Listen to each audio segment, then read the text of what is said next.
Now we wait. It has begun.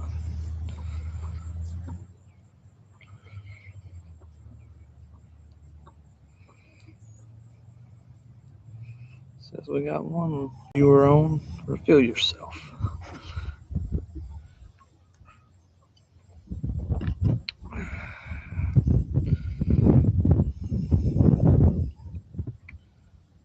What is up, Triple B?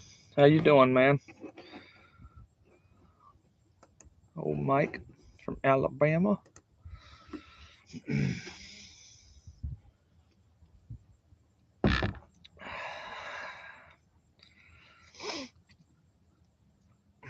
Still working? You gotta be coming back home soon, huh? I think you said 13th last night. Oh, I feel you. I'm enjoying my 410s right now. I'll be getting some overtime here in the next couple of weeks, so I'll start an actual 510 job on the 15th. So next weekend, I'm gonna be shooting a couple of videos to stay ahead. I got to do a 500 subscriber special. Yep, work does suck. I wish I hadn't to go to freaking work. I was going to set up the yard stream for this, but for some reason it did not want to cooperate, so I'll catch the yard stream next time. Like I said, I can use it 9 times before I got to pay for it or some crap.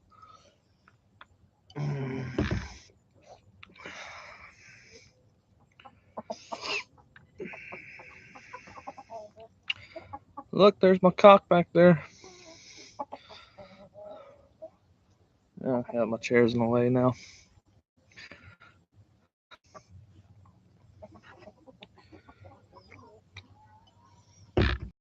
I wonder what time Camp House has his.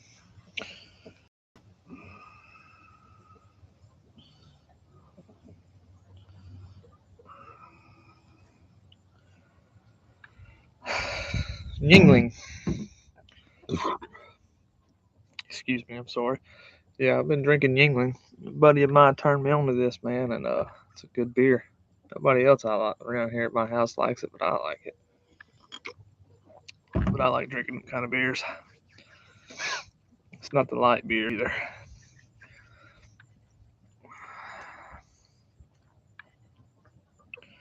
You probably only drinking water if you work. Yeah, Yingling's good. I was going back and forth between Yingling and Shinerbach Salt and Lime.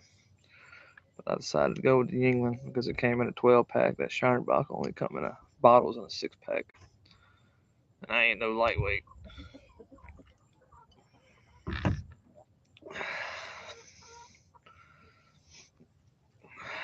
What's up, Steven and Jacqueline? How are y'all doing? Mr. Quint's in the house. How you doing, Mr. Quint?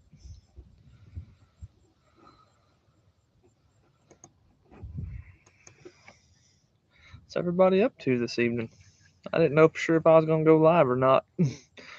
What's up, Trumpet Master? It's my boy, Louie. Yeah, nothing much. I figure I'll go live tonight. Says Triple B's gonna do his tomorrow. Still my limelight. No, I'm joking.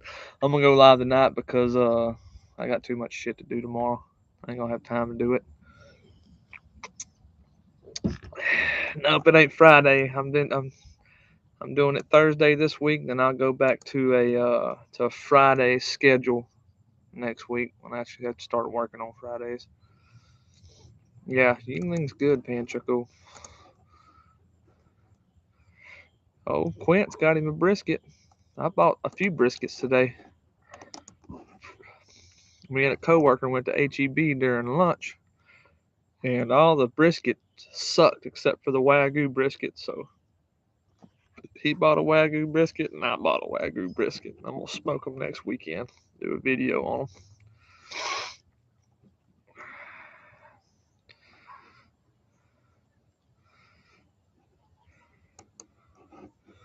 Yep. I think I'm gonna do the Wagyu brisket for my 500 subscriber special. And something else maybe, I don't know yet.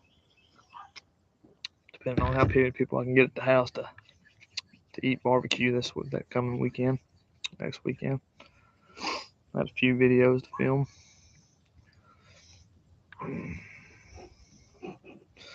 Thank you. I didn't think I was ever going to be there. It seemed like getting them last 12 subscribers took forever.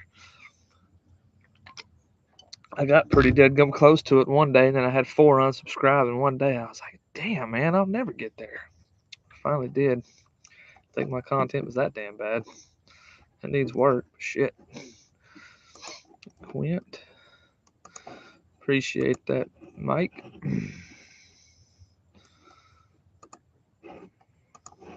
One good thing is it's overcast out here. It acted like it wanted to rain, but it's not going to rain. It's nice, kind of a breeze. It feels good out here today.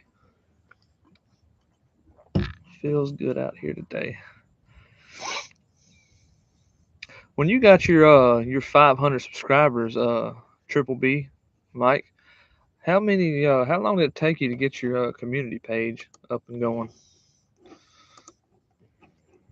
Thank you, Stephen and Jacqueline. Appreciate that.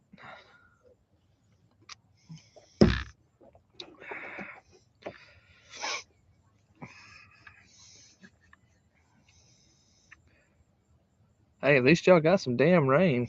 Shit, my grass is freaking dying around here. The horses done ate it to dust. I actually have to go buy hay. Overcast here, but y'all got dumped on. Send some of that rain my way. We need it bad. It acted like it was going to rain the day before yesterday, and it got dark and lightning popped, and then it just dissipated and went away and didn't get a drop. I was like, damn, man. You got an email 4 or 5 days? All right, so I've had 500 subscribers for 2 days now. So maybe I should see it here in a little while. I've been splitting wood all week, getting my barbecue wood, keeping it up and going. I like to split and season my own wood. Keep my eyes open on Facebook Marketplace. Somebody always putting oak out by the road they cut down. I don't feel like cutting it up. They advertise that free wood on Facebook close by. I go get it. Bought me a little electric 5-ton log splitter from Harbor Freight, and that thing can actually split some pretty damn big logs. I'm kind of impressed with it for a cheap Harbor Freight log splitter. It's only $300. Sometimes you got to get a hammer and help it along, but it will split. I like it. Got a big old pile of oak right over there. I've been working on. What do you want, boy? One of my smoking buddies here. On my brisket, I mean, you don't have to, Quint. If you actually put it on there real cold, you get that fake smoke ring. It'll be good and aesthetic, but you don't have to leave it out unless you just need to. I do leave if I season mine the same day, I will leave them out for about 30 or 45 minutes just to let the seasoning kind of get a little wet. But if I season it the day before, I take it straight out of the fridge and throw it on there, man. It really don't matter. Whatever you want to do. There's no adverse effects either way. You're gonna get the same product in the end. So you just do what you think you need to do with it. Yep, that's right. Doesn't matter. Triple B. Starving Pigs up in here. What's up, man? That's a cool name. Starving Pig. So that's Darnell. That's right. Starving Pig's Darnell. Yeah, I typically season my briskets the night before too. I like to trim them and get all my trimmings back sealed the same day and get the fat separated for make tallow with. I don't like doing it all in one day unless I just have a spur of the moment brisket cook.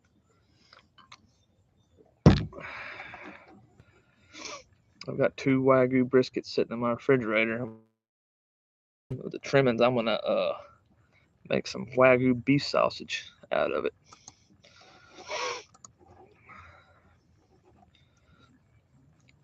HEB Wagyu, not that high $1.85 stuff. I ain't no high roller like that, man. I can only afford them $120 briskets, not them 500. It's an oxymoron. What's up, Ted? You threw me off with changing your name to Hojo Barbecue, Ted. I was sitting there thinking, who is Hojo? And I remember on your Instagram, your Hojo Barbecue. And I was like, all right, that's Ted. Ted, he had me going there for a minute. Yeah, Triple B, you can do it all the same day. It really don't matter. There ain't no adverse effects of doing it one way or the other. I mean, it's gonna smoke, the bark's gonna set. It don't. It just saves me a little bit of time where I ain't gotta wake up extra early to trim a brisket, season it. I just roll with it. Just roll with it. In the fridge and trimming, yeah, nothing wrong with that. Quint, what are you cooking it on, Quint? Celery seed. So when I go into a brisket cook, I can give a rat's ass less about a smoke ring. You can't taste it. You want it to look like, I never had no problem with not getting a smoke ring. People that don't get smoke rings, I don't know what it is different they're doing, but even on my pellet smokers, I've always got somewhat of a smoke ring. But even if I didn't get a smoke ring, it really wouldn't bother me because you can't taste a smoke ring. So I mean, a lot of people, especially on Facebook, you got those guys on them barbecue pages. Oh, you screwed it up. You didn't get no smoke ring. Man, that smoke ring ain't got nothing to do with smoke. It's a chemical reaction from the heat. I've got smoke ring in the oven, man. Yeah, any kind of salt. Yeah, and celery salt is actually a natural curing salt too for people that don't want to use pink salt. The old timers used to use celery salt. Cumin. I like to use. I used to put cumin in my beef rub, but I just got to where I don't care for cumin that much, and you can overpower some shit with some cumin. I do put cumin in my barbecue sauce though. Cooking on the caca. Yeah, it looks good on camera. Like I said, smoke rings for presentation. If I was doing competition or something like that, I damn sure want the smoke ring. But just for the backyard cook, if you get it, it's a plus. If not, it ain't no big deal.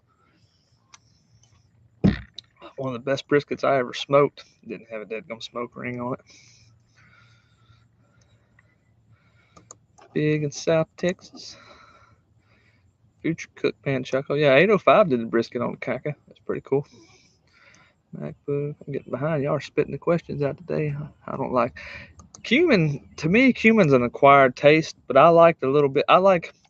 So my two ingredients I use in my barbecue sauce when I make it homemade, which I hadn't done in a while because it's cheaper to buy store bought. If I'd make homemade barbecue sauce, it costs like $10 to freaking make it. But I like to put a little cumin and celery salt in my barbecue sauce. It gives it a little bit of flavor dynamic right there. All right, Triple P, I'll see you in a minute. No iPhone. Yeah, that's my old farm truck back there, man. I drive it back and forth to the feed store. It's a 2001 Chevrolet Silverado that I bought a few years ago when my diesel broke down. Bought it from my old man. It's got 250,000 miles on it, but it was taken care of and it drives like a top. It don't look like much, but it's full of firewood right now that I got to split up.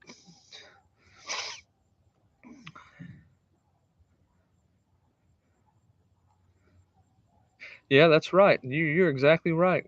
Think about research. I don't think I've had you on here before, so welcome to my live feed. Thanks for tuning in. But you're right. Unless you trim your fat cap super thin, you're not going to get a smoke ring under your fat cap very often. But when you smoke fat cap down, you get a hell of a smoke ring. That's why the competition guys do that. But you're exactly right, sir. Did you get your set up, Panchucko? That's right, Panchucko got a Conca too. I remember that. You got it set up yesterday. Love your air. Yeah, it's maroon, Ted. What's wrong with maroon, man? I didn't have much to ride back and forth to work. I only bought that truck for $2,000 cash.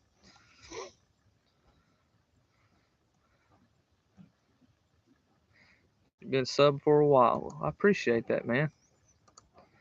I appreciate that. I ain't gonna forget about all you guys if I ever make it big like some of these other YouTubers here recently. I ain't gonna mention no name, but now they roll with the big dogs. They don't hardly do nothing, but when they go on their lives, they don't do nothing but answer the super chats. You got your MacBook Air? I've got a Acer Swift X with an AMD Ryzen 5000 Series 7 processor and NVIDIA GeoForce RTX. It's supposed to be for gaming, but it's actually good for video editing and rendering 4K video and 1080p video. It's a 16 gigabyte RAM with a 1 TSSB, I think, storage or something like that. So it does good for everything. I mean, it's what I'm live streaming on. I will get a better computer later on. I'm definitely going to upgrade my camera.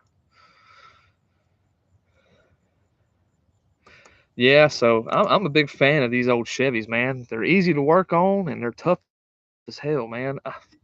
I've let two of them go over the years, and I kick myself every day for getting rid of those two 2500 HDs, man. They were good trucks. I had a freaking Dodge Cummins 2500 HD, Cummins, not a HD, but it was a 2008, and I had to, not long after I had it, which it didn't have a warranty on it because it was used. The PDF filter went out. I deleted it, and everything ran good for a little bit until I slung the drive shaft out of it, and it screwed my transmission up. I finally got rid of it. I got to having too many problems, and I really couldn't justify having a dead gum diesel. 805 George, what's up, dude? Congratulations on the win. Really, congratulations to everyone that competed in that. It took some grit to even compete.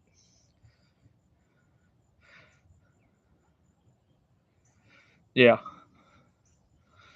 only got 8 gig of RAM, but you ordered 16 gigs, so they're gonna do something to make that up, Fanchucko?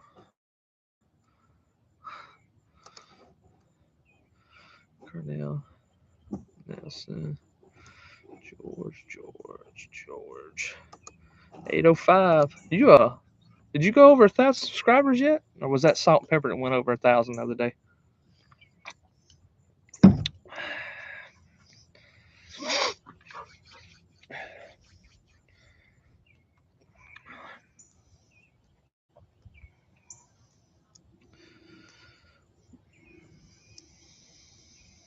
Oh hey, the Californian.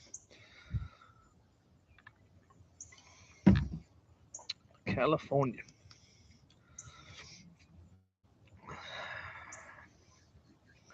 Got 11 people in here. Y'all make sure y'all hit that like button if y'all don't mind. That helps me out, supposedly. They're going to refund you some loot. Fixing to say, man, that 16 gigabyte of RAM makes a lot of difference versus that 8 gigabyte of RAM. So, which I did a bunch of hardcore research for I bought this laptop about video editing. You can do 1080p with 8 gigabytes of RAM. The 4K is a little bit of a stretch on it. Yeah, y'all both did. Well, congratulations, man. I'm happy for y'all. I know the last time I seen you had 920 something subscribers. That might have been like last week, so I figured you was getting there. Yeah, that pork belly bacon brisket I did, man. Damn, that was off the chain. I couldn't. That was probably one of the best things I've cooked in recent memories. That shit was good, man.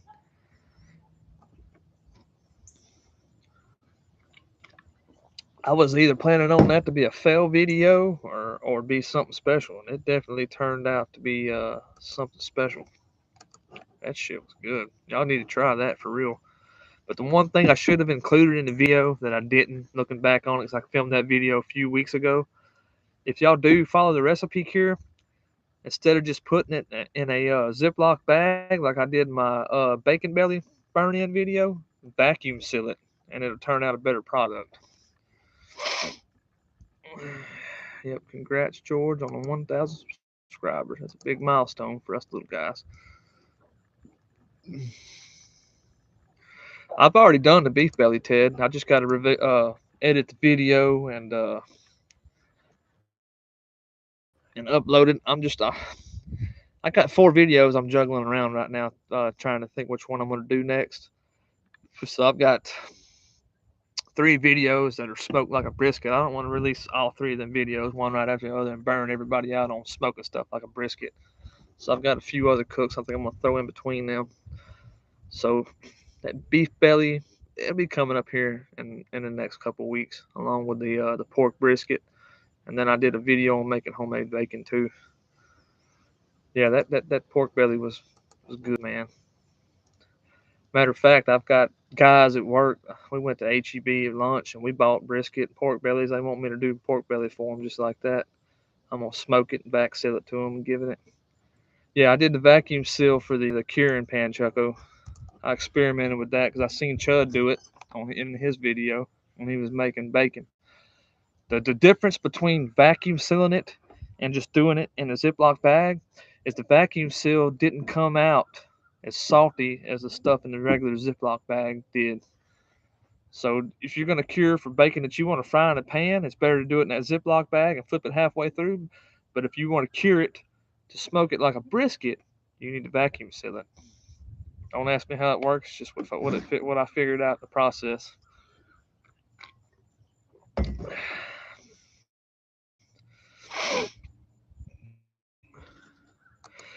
So I'm still debating on that, Ted. So I know one thing for sure that I'm going to cook is a HEB Wagyu brisket because I purchased that today, and then a buddy of mine came with me and he bought a Wagyu brisket, so I'm gonna smoke him one while I got mine going on. And depending on how many of my kinfolk I can get over here for the weekend, I may smoke a few more things, do a triple trio of meat.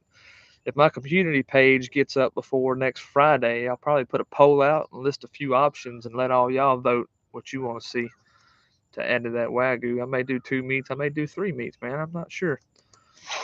It just depends on how many people I get over here to eat it. I don't want to cook a bunch of stuff up because I have no room in my freezer right now. I've got so much barbecue left over. It's unreal.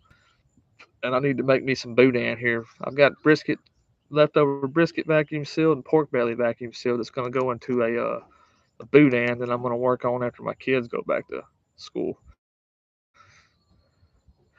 So that brisket at HEB, it was a Mrs.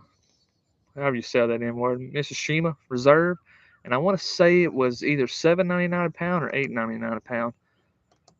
I don't care for the Snake River Farm ones that they sell at HEB because they got a lot of fat on them, but this other brand has got more meat than fat. Everything they had down in the case was just freaking, it was shit, man.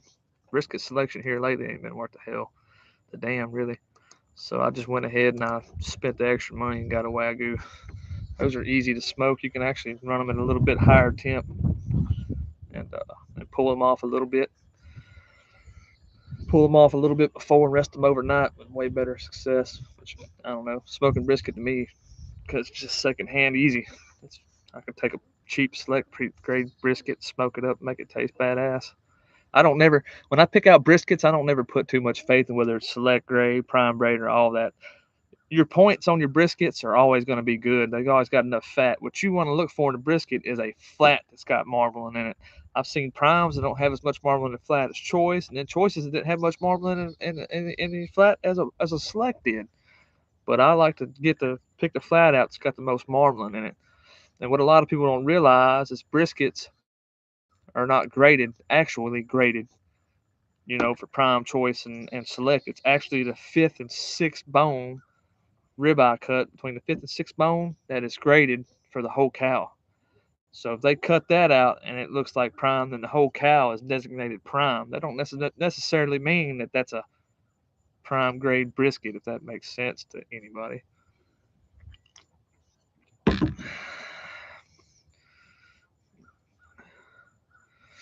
came up with a brisket today, 16 pounds for $34. Hey man, that's a good deal. I already pinned that. My bad. Oh Joe. I've only smoked two Wagyu briskets. One I did a long time ago before I started this YouTube channel. I did it on my old country, and it turned out fucking good. And then I did another one for Thanksgiving, and I got off of work the day before Thanksgiving. I got off of work late, And I got home and I had it on the smoker for about 6 hours. Midnight rolled around. I was ready to go to bed. So I took my Thermopro thermometer and stuck it in it. And I was going to wake up and shut the oven off when it hit about 190. And that damn thing turned off, and my brisket was in the oven, and it went all the way to 215 before I woke up and realized it. So Thanksgiving Day, we had Wagyu chopped sandwiches because that sucker was overcooked. Love to eat cow. Oh yeah, I love to eat cow too, man. What's up, Madwood? How you doing, bud? Since we get a lot of great piss masters on this live feed, I'm sorry, I stutter sometimes. I apologize for that. I get a little tongue twisted trying to read too fast. Since we get a lot of great pit masters on this live feed, you're still trying to figure out the best tip to take a shoulder clod to.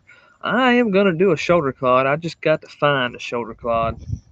I will do a video on that, but it's probably going to be later on in the year when I do it. So shoulder clod, unless I find a small one, it's going to take a minute to smoke, man. Trumpet Master says he's done several clods. That's the only thing in recent memory that I can remember that I didn't I haven't smoked yet, man. I don't think I've never smoked a shoulder clod. I gotta move my beer cooler closer. Apologize for that. Anybody's wondering, it's the Yingling today. Damn, I need to catch up. Camp House is in the house. What's up, man? Eric. Let's see. Camp House Barbecue. Quinn. It's Terry.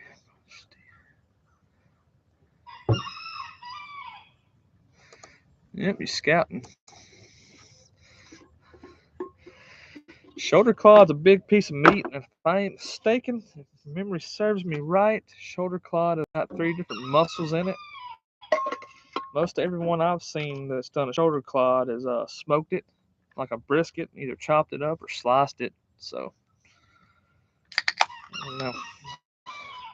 It's a big chunk of meat. They're typically anywhere between like 18 and 20 something pounds. It's a big one. Camp House. Hello, Camp House. Y'all ain't checked out Camp House Barbecue, man. Y'all need to. He's got a cool channel. They do hunting and cooking in there. They do all kind of cool shit. Yeah, if I do one, Louis, it's gonna be like a brisket, man, all day long. It will definitely be like a brisket. Yeah, them shoulder clods, they get big. They get big. If I go out and look for one, I ain't gonna look for one of them humongous ones. I don't want to be smoking it all night.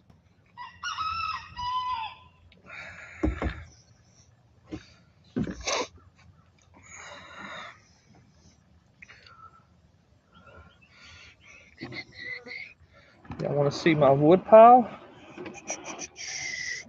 There's my wood pile that I'm working on for next year's barbecue wood. Gotta keep your wood pile going, man. What's up, Al Lunacy? How you doing, bud? I actually watched a couple of your videos today, screwing around after I got back from lunch. You know, your content's actually not is actually decent, dude. I'm surprised you ain't got getting more views on that. I like some of them videos. The splitter's over there in my barn. Uh, I don't know if it's still up on my Instagram story or not, but I posted a story on my Instagram of that wood splitter. This is a Harbor Freight 5-ton electric wood splitter.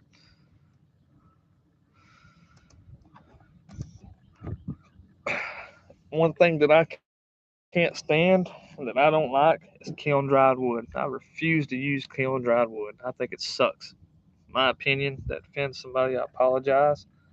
But I've probably got in all on my property right now close to 2 full cords of wood. I got a cord and a half. Well, I've got a half a cord of red oak that I can burn right now. That's good and dry enough. And then I got another cord of red oak that I bought back in February from a guy that was selling it, and it'll be ready to start burning here in about 2 months. So there's no shortage of wood here. That wood that I just showed y'all, that's water oak right there. But I got some red oak from a buddy, and he's got a lot more. He wants me to bring his wood splitter over there and help him split some of that up. So I've got more red oak that's going to be coming too. And what I've took every time that we've had a drought here in Texas, and we end up having a badass winter. So I'm stocking up on the wood while I can in case we have one of them historic ice storms or some dumb shit roll through, and I got to burn half my dadgum wood like I did 2 years ago. Yeah, kiln dried. And I'm not a fan of kiln dried wood. I don't care if you do kiln dry 20% or whatever. It don't burn the same as a good seasoned wood does. So when I first bought this smoker back here, I mean, I apologize. When I first made that smoker back there, the red oak that I had on hand was still just a little bit green, and I didn't have no lump charcoal with me. But what I did have was some old fucking hickory kiln dried wood that I bought from Walmart on sale.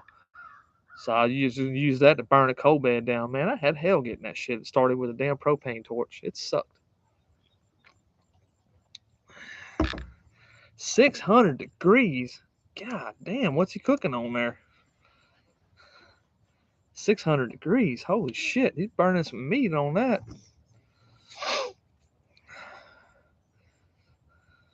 Or unless he's got a foolproof way, or maybe his thermometer is off on his pit. I don't know. 600 degrees. You'd be crisping that outside up. Yeah, no doubt. 600. He's going through some wood. You know? So Cruise Barbecue Market, supposedly they run 450 to 500 in them brick pits over there, do briskets and all kind of stuff. I don't know how good the barbecue is. I ain't never freaking ate there, but they do all their stuff hot and fast. When I watched on YouTube one time, 600 degrees. Yeah, if your still's not. So it depends on what it is, Ted. If it's like a square smoker firebox, and then yeah, you've got the chance of warping your still. But stuff that's round and welded together like that back there, it'll take a lot to warp that still. I shot a temp gun on my firebox the other day, and it was like 800, 600 to 800 degrees at times, and yeah, it'll take a lot unless it's thin metal. You'll bow the shit out of thin metal, but 600 is not, it won't warp pipe, but it will warp like square fireboxes and square smokers and stuff like that. That's thinner. He fills it up and goes with it, man. Full send. Throw that wood in there and let's get it. About the highest you'll ever see me go is maybe 375, and that's on chicken. It depends, because my cooker gets a lot of convection. So the hotter you burn, the faster that air comes through there, and it'll crisp the outside of some shit up. You got to be careful and keep that fire low and slow.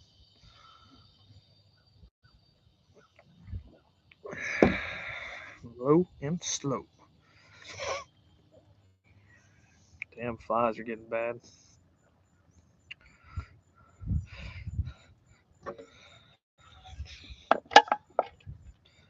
Yeah, I don't know. It's hard to see that one. Drinking Yingling.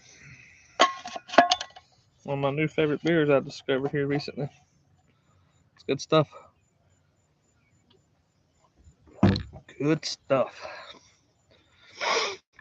I was planning on actually firing that 250 up, reverse searing some steaks this evening, but traffic was bad on the way home. It sucked. I didn't get here till about 15 minutes before I started this live feed, so I had to throw everything together. Too close to Louisiana. Yeah, so I'm gonna do that in a future video, and I got some buddies that run trout lines on the Nature's River, and hopefully by this weekend I'll have a whole Opelousas catfish. I plan on doing that too, smoking that on my smoker. Just cut the head off, gut it, skin it, and I don't know if y'all ever had Opelousas catfish before, but that's some damn good eating. It'll be even good, better eating on that smoker. I'll make a butter garlic lemon sauce to go over it, and it'll be good. All right, Trumpet. I'll see you in a little while.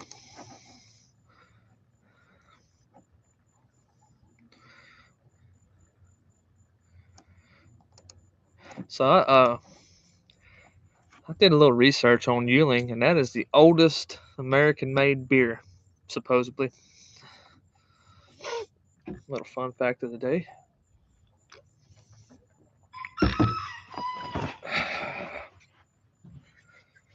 Fun fact of the day: Yuengling is the oldest made beer. Oh, Stale Cracker. I like watching that dude. He's a freaking trip. He reminds me of my dad's old coon-ass friends when I was growing up. Them damn Cajuns. I get a kick out of them. We used to go squirrel hunting with them.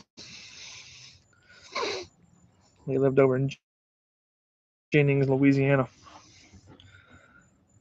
We would go in the crawfish farms over there, and those crawfish farmers would let us go in there and gig them frogs for free. And we'd catch dead gum bullfrogs that were as long as your dead gum forearm.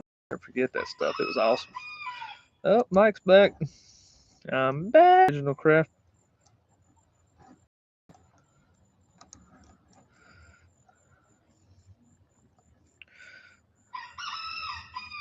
The bat's blue and light in Michigan. I don't know what that is.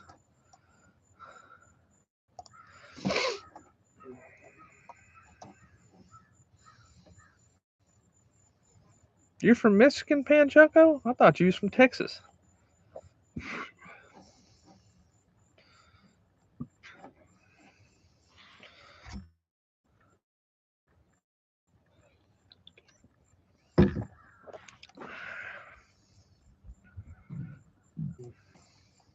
Stephen and Jacqueline.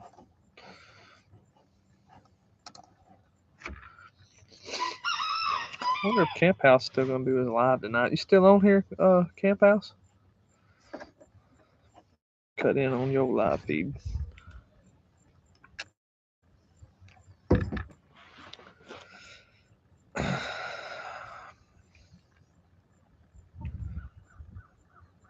You lived in Texas since you were 3 years. I mean, Michigan. I'm sorry, you lived in Michigan since you was 3 years old. That's cool. Michigan. Never been to Michigan. Furthest north I ever been was a little bit into Nebraska. That's about it. Well, I take that back. I went to Maine when I was a real young kid, but I don't remember none of that. The Bat's Blue Light. Some beers from Madwood.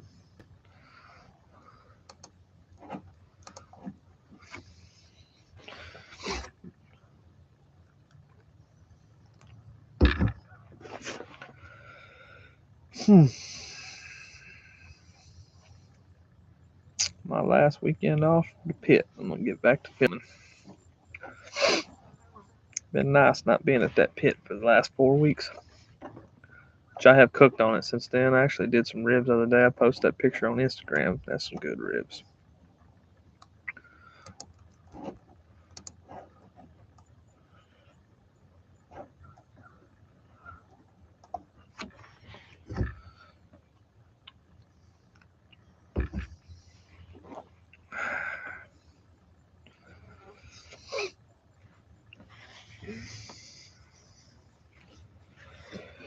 At least it feels good out here.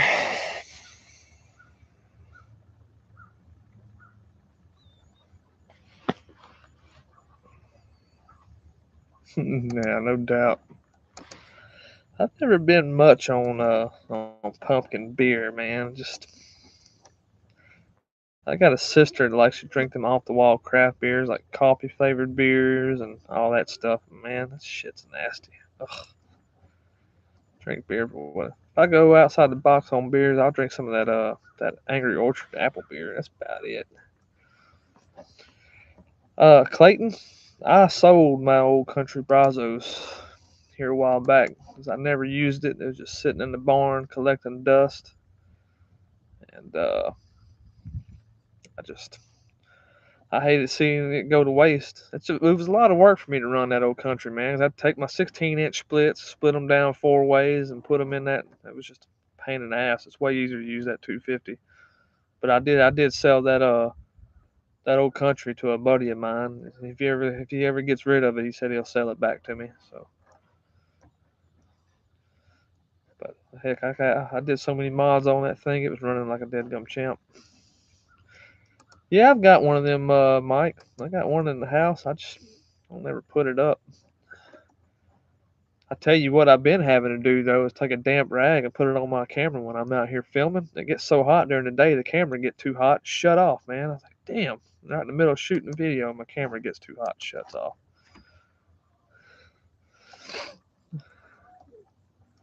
Wino wine. A buddy that I was working with in Oklahoma that I met was from Oklahoma got me on the Angry Orchard. Other than that, I probably would have never tried it again, but I like it.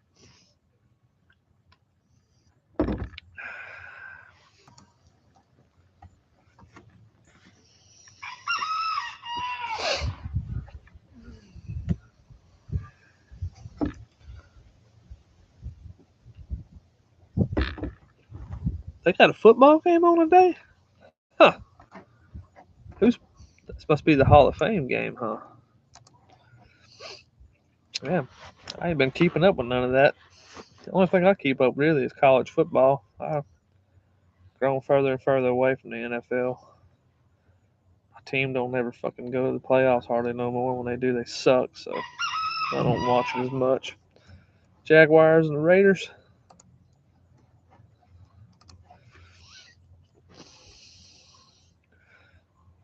You know, preseason football is actually a lot funner to watch because them guys are trying to make the team, so they're out there trying. You see some real big hits and all kind of stuff in that preseason football.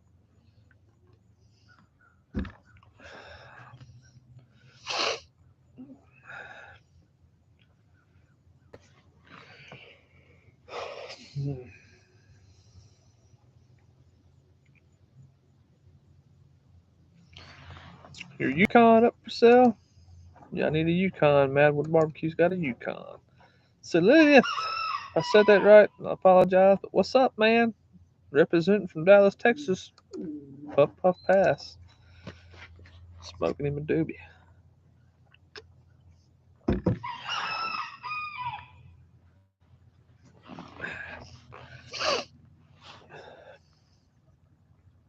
Dallas, Texas. Don't worry about the pronunciation. I try, man. I try. I plan on making me a trip to Dallas probably next year to go and give Goldies a try. I'm real intrigued by that. I want to give them a try.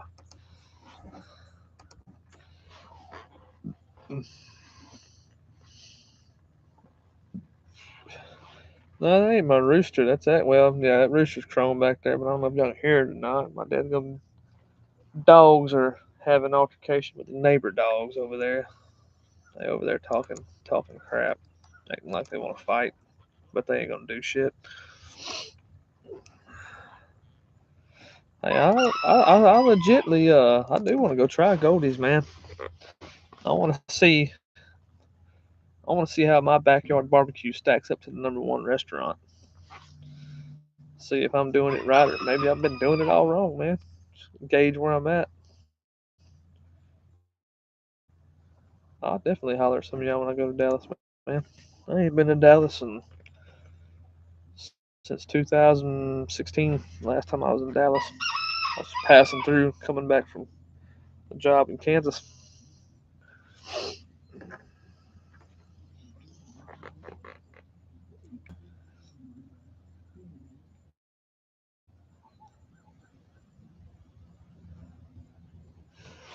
Yep.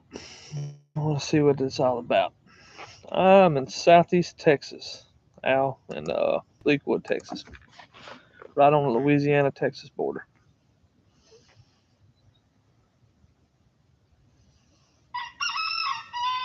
Yeah, I've seen a lot of good ones over there that I want to try. And heck, I've been looking at some good ones in Houston too. I do plan on here before too long I want to take a trip out to Truth Barbecue and try a few other spots in Houston. That ain't but about a 2 hour drive from here. Oh, I'm a die-hard Dallas fan, but damn, man, that's getting old, coming up short all the freaking time. I'm hoping my Texas Longhorns do good this year. That shit that they put out last year wasn't worth a damn. 1985. Damn, Clint. That's a long time ago.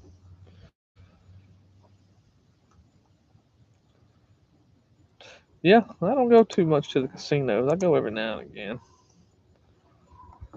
I reckon my competitive spirit's not very good. I don't need to gamble.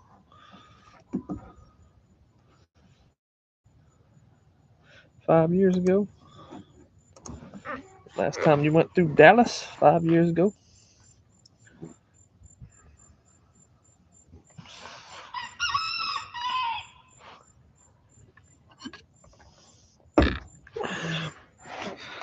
I need to get me a new folding chair. This one's getting old and falling apart.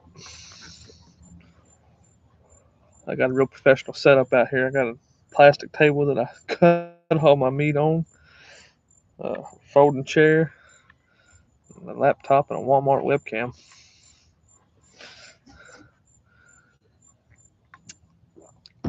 Moved back to Iowa. I'm not much on the city life. There ain't no way I can move to the city and live in the city, man. I just got an old cheap cooler right here. My fridge is right over there in the barn, but I keep a little bit on ice, so I don't have to get up, keep going out there. I got me an old school refrigerator out there that'll keep them beers frosty. I've never owned a Yeti, man. Got a lot of friends that have them, but I've never had use for a Yeti. I got a Walmart Yeti. It's a freaking what's the name of that dead gum? Lifetime. That's an insulated cooler. It works pretty good. I used to keep that because I would barbecue whole briskets at work. I would barbecue whole briskets for work, and I'd carry them up there in that insulated cooler and slice them at lunchtime. Like when I was selling a little bit of barbecue, they would donate to my brisket fund, and then I would smoke a brisket the day before, and keep it warm until the next that cooler. Hey, y'all gone? How now? Damn dogs. I don't think Hojo. I don't know if you realize it, but Hojo is Ted Steinoff or Steinoff. I apologize if I said that wrong. I don't think he's got any videos up. Y'all, hey, you need to get along with the neighbor dogs, man. I don't need to fight.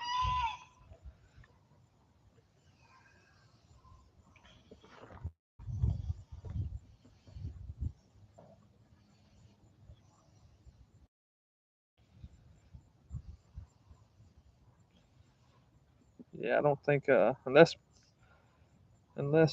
Ted's put some videos on there here recently. I don't think he had anything on there. We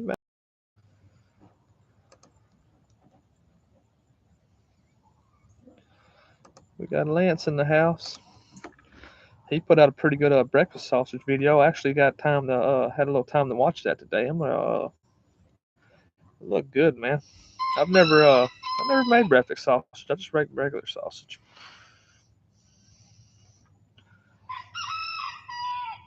I try to watch everybody's video, man, but I only get only barbecue channels that I get notifications for are bigger barbecue channels like Mad Scientist, Meat Church, Chuds, and here lately I've been getting Ant's Barbecue Cookout. I've been getting his notifications a lot here lately, but everybody else is that I'm supposed to have notifications for, they've been MIA. I bet that happens to a lot of us small channels.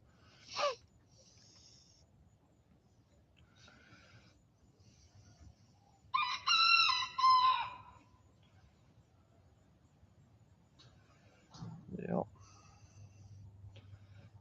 Who's off tomorrow? I'm off tomorrow, and I'm happy about it. Working my 410s. Yeah, they do. So I don't know if anybody else got a YouTube channel did this, but here about 2 or 3 months ago, YouTube sent me a survey to do. And they ask questions like, "Do you think we're helping the little guy out, getting views?" And they ask me all kind of shit. And I answered those questions truthfully, and then my channel dipped for about a month after that. So I don't know if they appreciated that or not. Yeah, you retired? Hell yeah.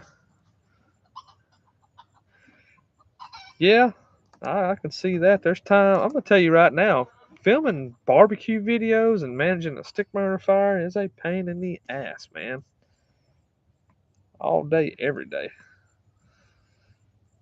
But I got a goal. I've set out with a goal, so I'm gonna keep going with it.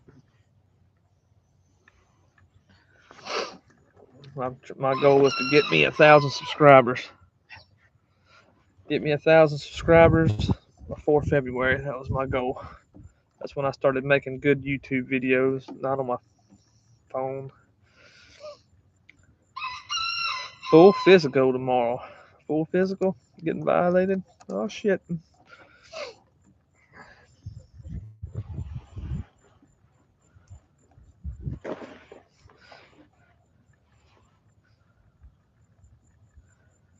Yeah. No, I wasn't. I was on Belt Loop's live feed the other day, and I do remember him saying that. Yeah, the big channels that attract more views and got hundreds of thousands of subscribers, I'd like to think they get all the exposure. But then Russ was talking the other day about how he really hadn't had a good hitting video this year compared to his normal standards. So I don't know, man. You see guys like Chud, Mad Scientist, when they post their videos, they get 10, 12,000 views in less than an hour. So I mean, them guys, they're getting out there, which they got good channels, man. They ain't knocking nobody.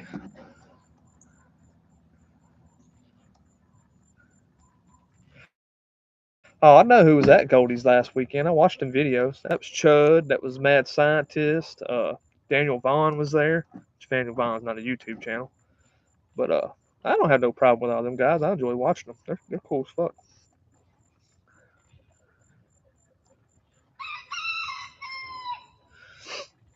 I'll go ahead and set this straight right now. I don't dislike those guys. I mean, they're the reason I started my channel. They inspired me.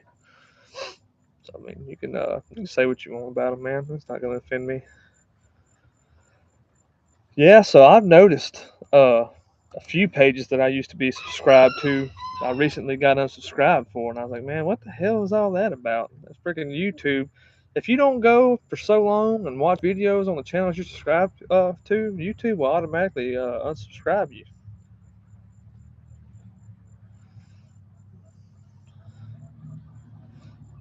Hey, it might make a good video after y'all get a bunch of beer in you, man. Yeah, it's me too. I pick and choose the videos uh, that I want to watch too. I try to watch everybody's, but there's some stuff like when Meat Church or somebody posts pellet grill brisket or they post crispy chicken wings.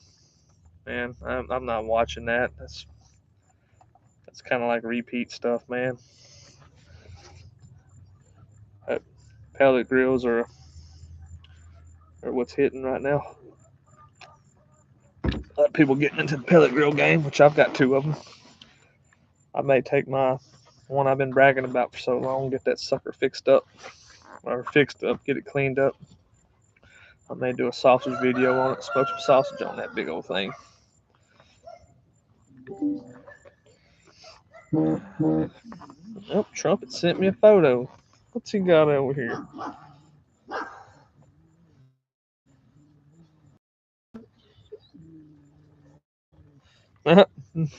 Louis at HEB buying him some Yingling.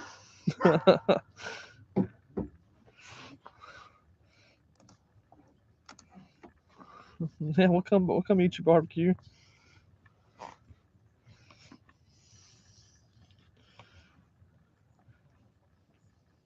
So I think I sent you the pictures of that one I made on Instagram, if I'm not mistaken, Ted.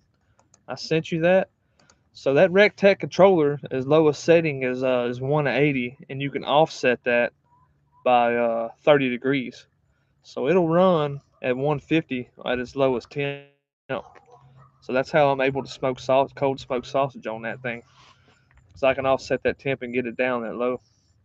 It'll stay between 140 and 150. Take granted, I haven't tried that during the summertime. It may be a little bit more challenging. During the wintertime, I had no problem with that. Actually, these recent cooks that I did on the pork belly, pork brisket, and the beef belly, I rested them in that big smoker for about 4 or 5 hours at 150 instead of putting it in my oven, since my old lady was using it to do some bacon. So it doubles as a food warmer and a whatever the hell I want to do with it. Hell, that's a good smoker.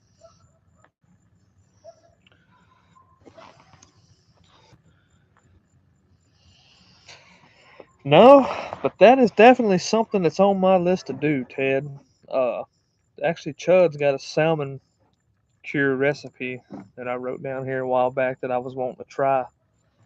Hang, cause I've got rods made for that smoker where I can hang stuff up in there, but I made them and I really don't ever hang some salmon in there and smoke that. I I'm not real big with putting fish on my smokers because sometimes it takes a while for that smell to get out of them, man. Certain fish I'm not putting on my grill. Alpalusa's catfish won't stink your smoker up. I know that.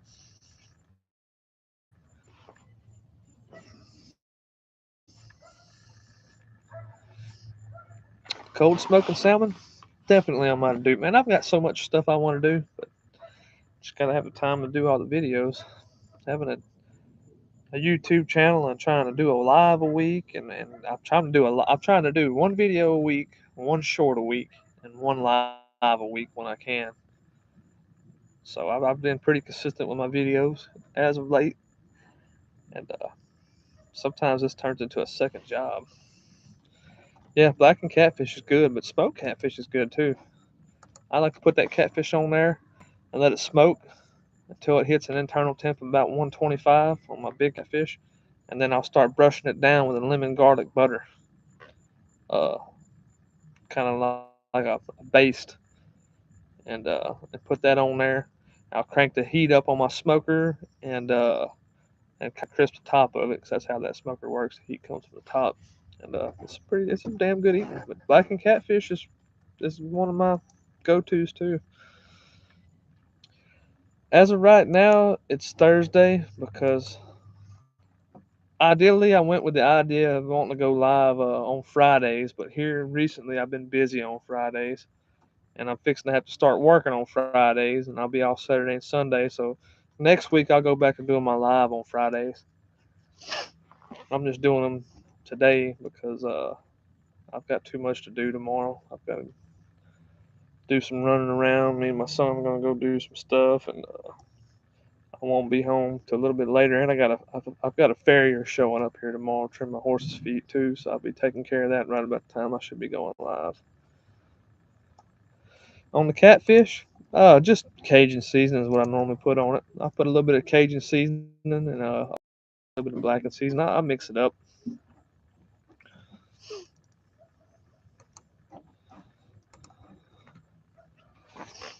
Now, as far as the base goes, I'll put onions in that. I'll put chives in it, which is green onion, garlic, lemon, stuff like that in that base.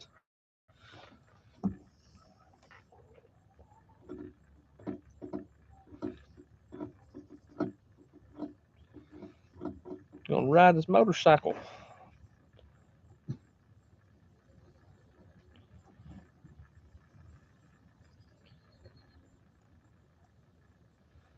Po folks, where I wonder where they went. So I live here in Southeast Texas. We got a lot of people that do pretty decent seafood down here. But if you're ever in Southeast Texas, there's a place in Beaumont called Papado's, and they do the best blackened fish that I've had in the area. Their blackened catfish there is off the chain. That comes with like a lump crab and shrimp. Uh, lemon butter sauce on it. Man, it is freaking good.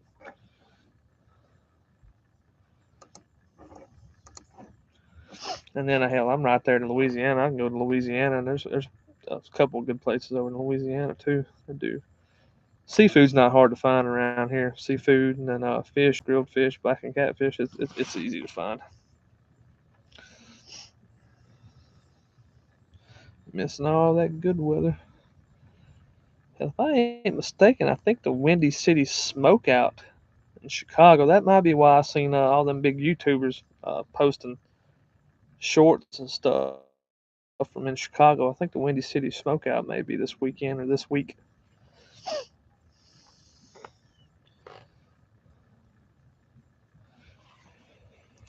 Yeah, so I'll be honest, I normally do crawfish bowls every year, but I didn't do none this year. I had too much. I was working too much, and the price on crawfish never really came down to a decent price to what I'm used to. They were high this year, so I didn't. And I need to get a new crawfish pot too, so I never got around to doing no crawfish this year. But I boil crawfish every year. This first year in a while, I didn't do it.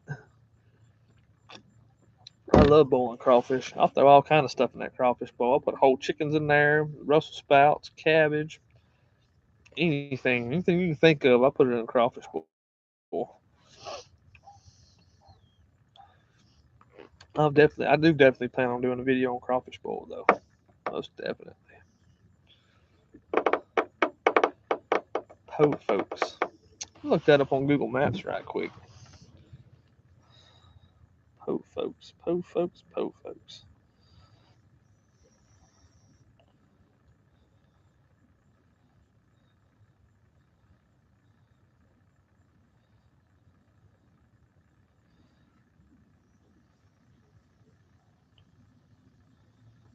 Only po folks I see on here, Lance, is in Louisiana and Florida.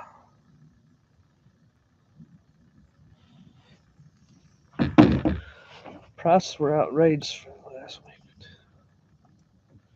So there wasn't all the crawfish, and over here in Southeast Texas, we get a good selection of crawfish. You can get some monsters, man, but man, they never got.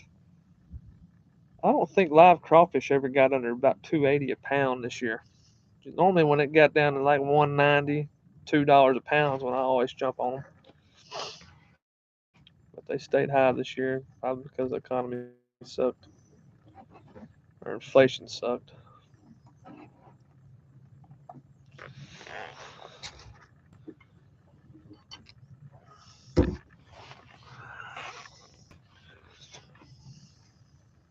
Oh, there's John. What's up, John? How you doing, man? That's another one that just hit 1,000 subscribers. Congratulations, John. 79 cents a pound. What's up, Russ? That's freaking cheap. I never seen them that cheap around here in Southeast Texas. But y'all over there, and I believe you live in Alabama, don't you, Russ? So y'all get them pretty cheap over there. I could have crossed over here in Louisiana and probably found a good deal on, but I wasn't looking real hardcore.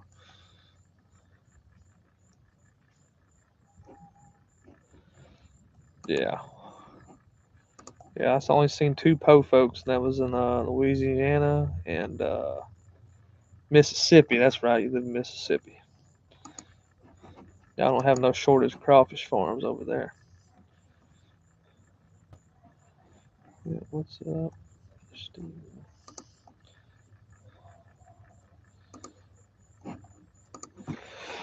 Yep. But I love boiled Miss Crawfish.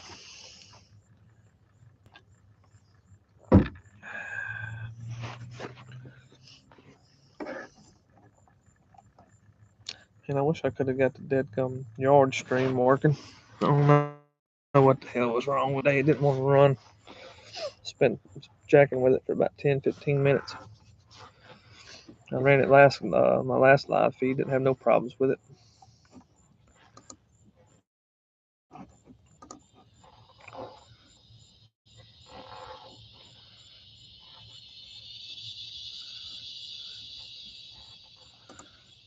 Ooh, damn, man, that's high. 388 a pound. Like I said, I want to say they didn't get below $2.60, $2.70 here in Southeast Texas. Normally they'll get down $1.70 a pound in previous years.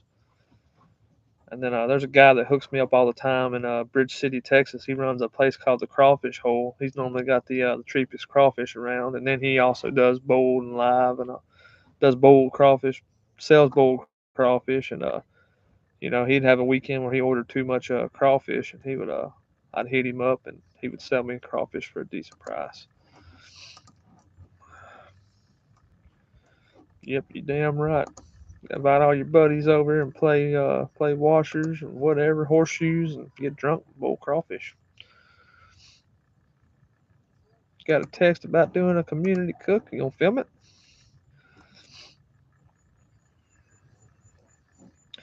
Oh, I feel you. I have got anxious early on in the crawfish season and spent money on them. I'll tell you that right now. I kind of was a little bit disciplined this year, and then I didn't end up smoking no crawfish this year.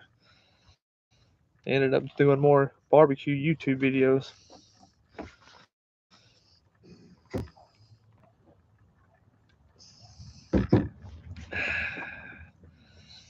Yeah, I've spent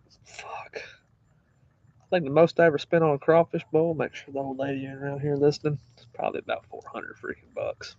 And I had some friends actually pay me back a little bit on it, but I have spent some money on them. Sam's Boat.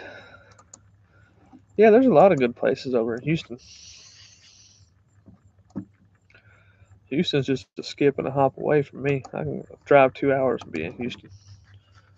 So like I said, I want to take a trip out to Brenham to try Truth Barbecue though. Yeah, hell, there was places over here in Southeast Texas early on this season charging $10 a pound for boiled crawfish. Like I said, the guy that runs the crawfish hole in Bridge City, he went charged with about $2 or $3 a pound more than what the live price was. So for me, it was worth it to go over there and just eat boiled crawfish than spend a whole bunch of money on a crawfish bowl. Yeah, they got one in Houston and Brenham, but I heard Brenham's was the two. I don't know how true that is, but definitely want to try them.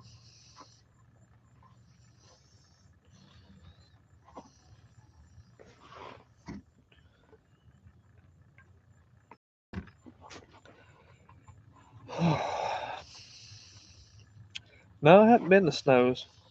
So I made a trip over to Austin, that area, back in 2014. Me and a buddy went over there and we stayed a weekend, but we enjoyed the nightlife. We didn't go do no barbecue stuff during the day. We talked about doing it, but we never did it because we couldn't go out the night before and party and then wake up and get in line at Franklin's or one of them big barbecue restaurants that had to wait.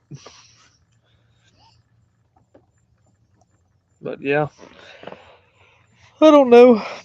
I may take a trip out there one day and check Snows out. Check a bunch of them out. It's definitely on my to-do list. If I go to Snows, I'm really not worried about trying the brisket or any of that. I just want to try Miss Tootsie's pork steak. That's what I want to try. Thanks for stopping by, Russ. Maybe next time I have this the yard stream up, and y'all can all hop in and we can shoot shit. Yeah, I want to try Miss Tootsie's pork steak. I'd very much like to meet her.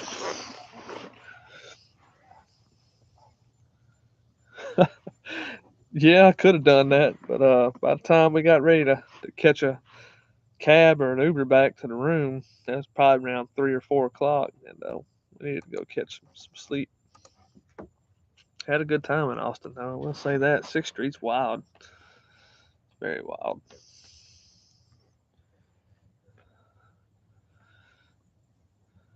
We had a dead gum cab driver that thought we were really, really drunk, and this dude tried to drive us in the opposite direction to get more money out of us. And then we kind of got onto him in the back seat, and he drove us to the motel that we were staying at. It's like, oh, you owe me this much money. I was like, man, I'm only paying half of that, dude. You went the wrong way. That's not my damn problem. I told you where we was at. That was one of the highlights of the trip. That's funny.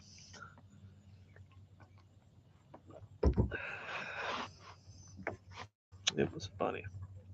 I wonder if Camp House is doing his live tonight.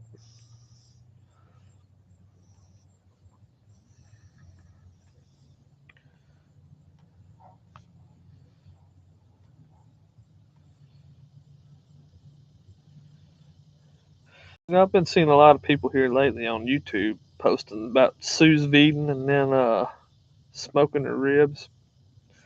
I know about all that, man. I may have to try it.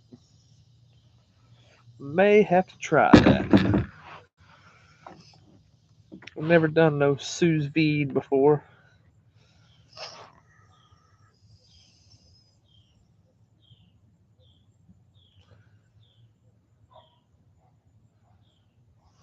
Damn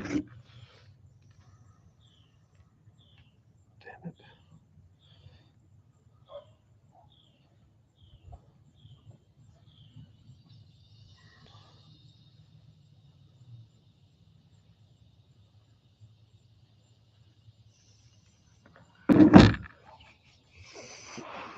I had to text a buddy of mine back.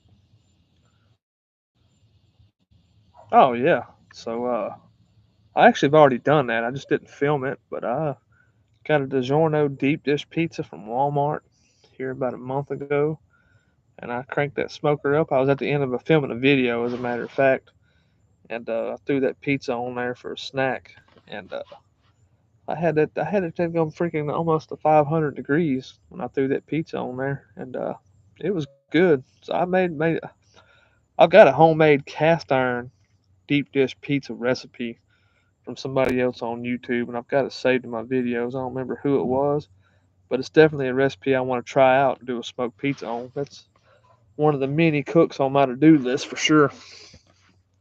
No doubt about it. And I'm a sucker for pizza. I love pizza. Then do 4 briskets next weekend. Who are you smoking 4 briskets for, man? It's a lot of brisket. A lot of brisket. I can't talk shit. Hell, I'll be smoking 2 Wagyu briskets next weekend. I'll be doing another one of them cured pork bellies for a friend.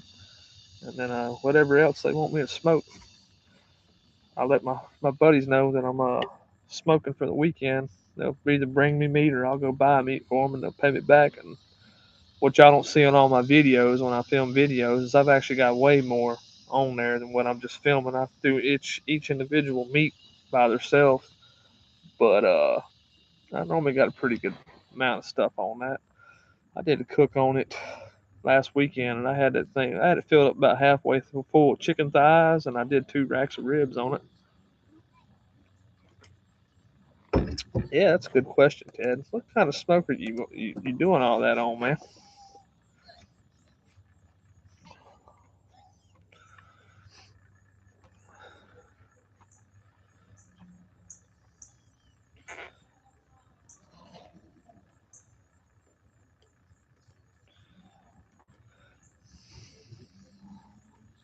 Damn, everybody's leaving. We only got 3 people in here.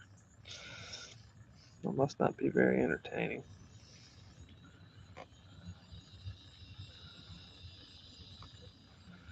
If I ain't mistaken, I think Pancheco's got a pellet smoker. No, you got the Oklahoma Joe. That's right. You done any modifications on your Oklahoma Joe yet? Still using it as is?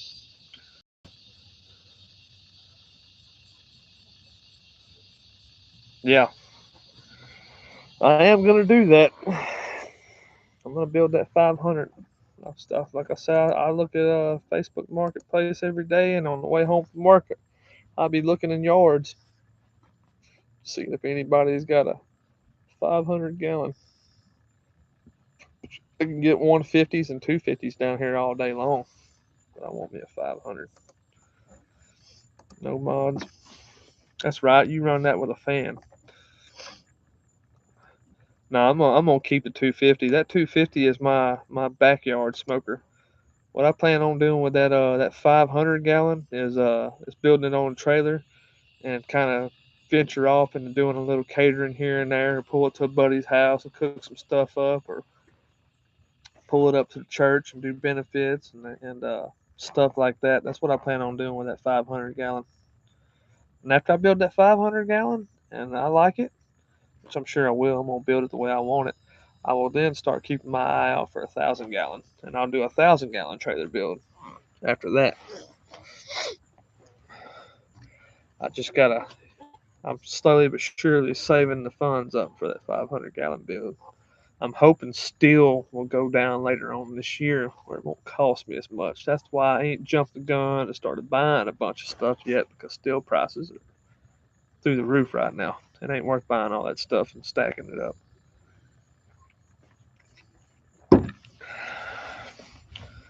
Nope, the 250 is a backyard smoker.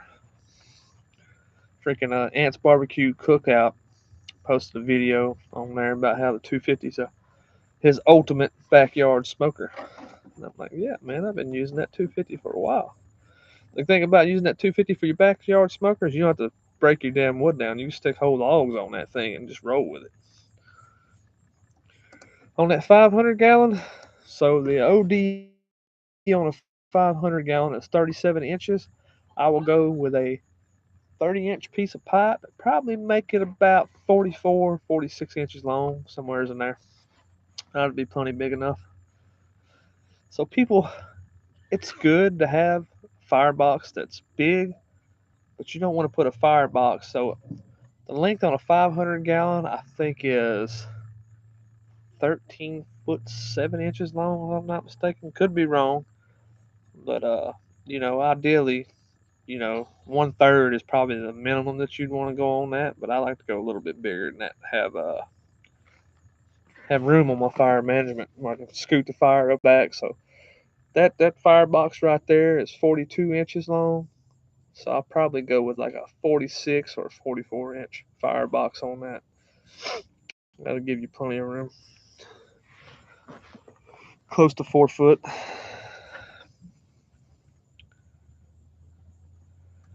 Yeah, firebox on a 500 gallon is big. Some people have put 24-inch fireboxes on their 500 gallons. To me, I'm not gonna say it wouldn't work, but it looks kind of goofy to me. So a 30-inch is what I definitely want to put on there. 30-inch, 3/8 inch thick pipe. Yeah, he puts that bold linseed oil on there, and I thought about doing the bold linseed oil finish on mine, but a firebox, it don't matter what you put on that firebox, it's gonna burn off. Best thing to do with that firebox to get it black like that is put cooking oil on it. At the end of every cook, when it's nice and hot, it could be used cooking oil out of the house. My old lady saves all the oil that she fries the kids chicken nuggets and stuff in, and at the end of the cook, I'll come out here and I'll dump the whole damn thing on there, and it'll sit there and smoke off, and it creates a cast iron finish on there. It comes in to be like a hard enamel. And then as far as my cook chamber and stack and the smoke collector, I just got I'll buy cooking oil from the store and I'll put it in a spray bottle, and every so often I'll spray the outside of it, just keep oil on it, and then keep it from rusting, make it shiny. Oh, nephew's wedding. Hell, you don't even need a 500 gallon to do that. So I would say 10 to 12 pound briskets. I could probably fit probably 10 to 12 pound briskets easy on that 250 gallon and put a blocking log up over there on the firebox side.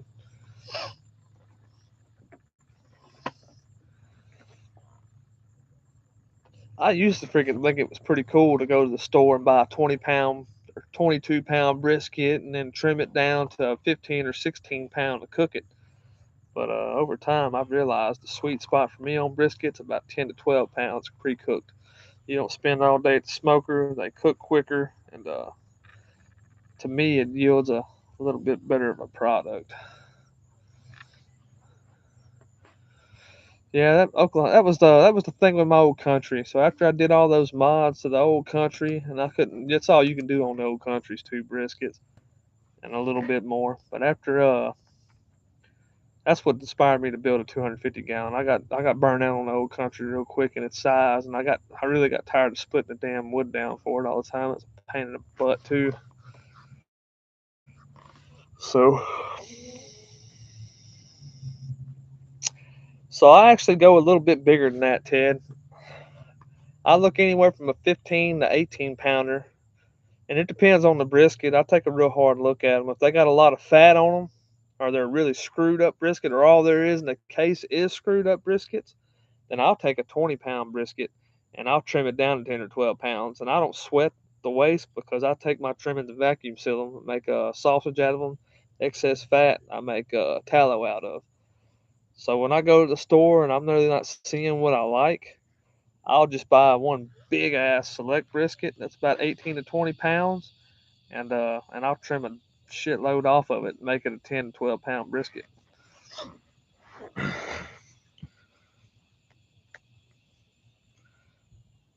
Very rarely will I do anything that's over 14 pounds at the most.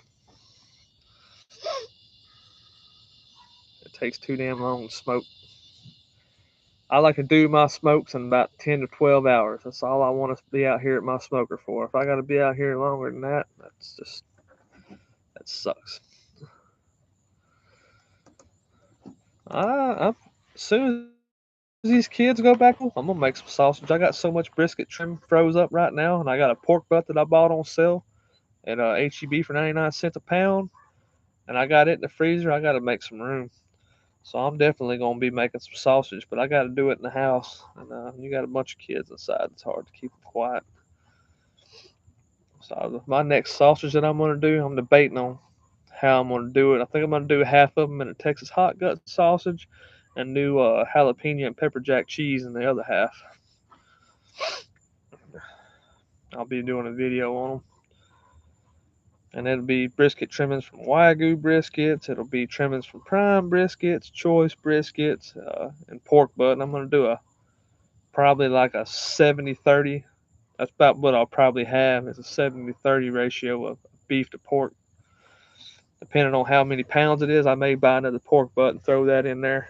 As far as for me making sausage by myself, uh, I don't like to do more than maybe 25 pounds at a time.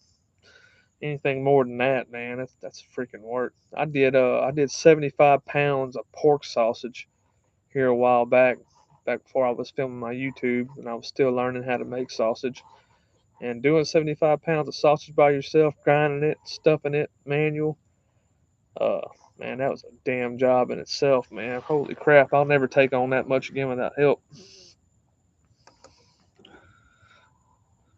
What kind of grinder or stuffer do you have? I've got an LEM grinder, Big Bite, number 8, half horsepower.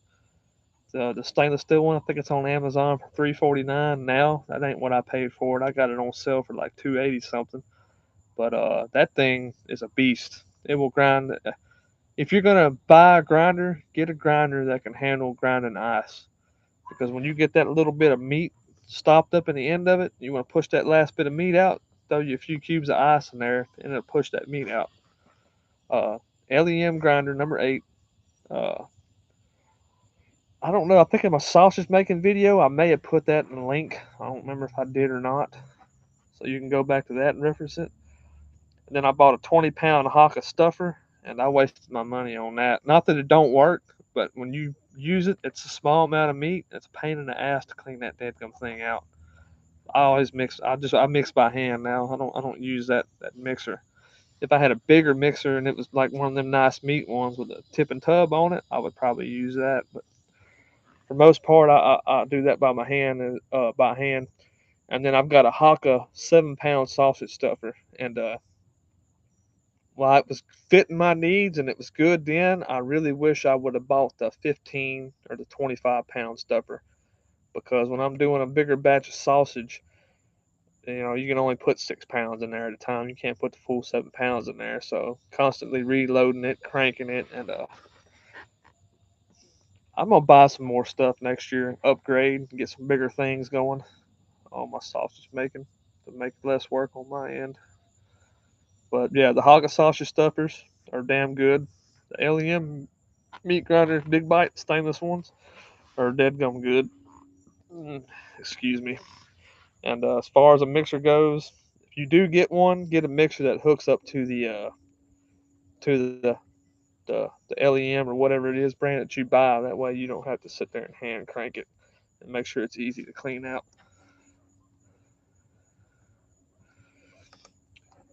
Yeah, the good thing about if I could go back and redo it, I would have bought everything LEM, but I was wanting to pinch pennies and save money, so I bought different brands.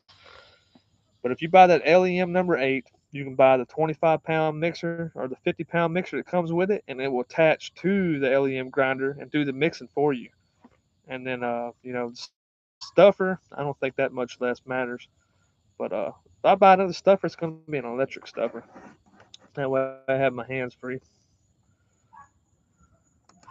Yeah, the meat has got some good looking ones. I've been seeing more and more of the YouTubers using those meat grinders and stuff, and all that looks pretty good. Looks like some solid units. Just at the time, I wasn't very educated when I bought all my stuff. I bought LEM, and really I bought LEM because I have a buddy that had a LEM meat grinder, and I knew it was decent.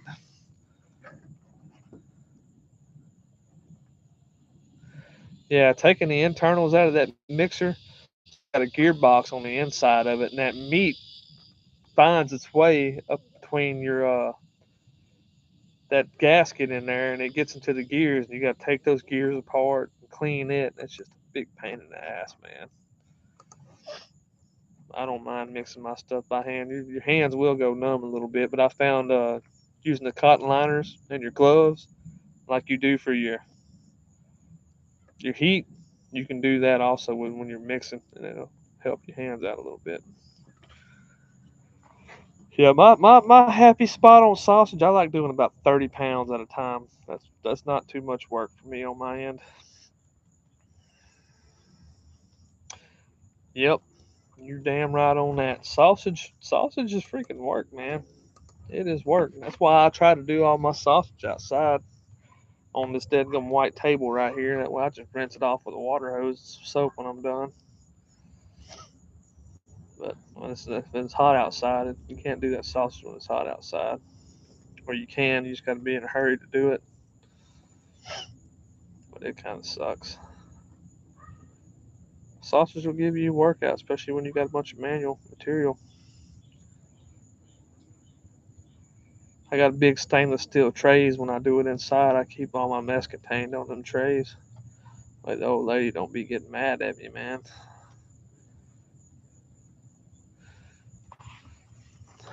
All right. Optimistically cynical? Optimistically cynical. He likes to cut the proof of purchase out of his cereal boxes.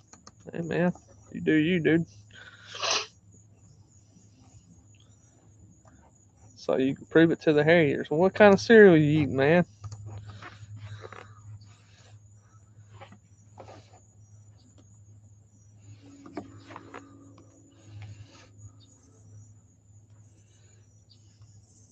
Hmm, that's weird. Yep, sausage making. Sausage making's a different beast. But I could say this, man, not trying to brag or nothing, but I ain't screwed up a sausage yet. I done so much damn research on that shit before I started, I nailed it on the first try. I will tip my off to Mr. Chuds on that one about his pork recipe for my first sausage making. That shit worked out just right. Casseroles? Uh, no, not really. I've never really done no breakfast on the smoker. I thought about the other day about smoking all that cured bacon I made a video on, but I ended up just doing it on my electric stove top out here in the barn and fried it in cast iron skillet.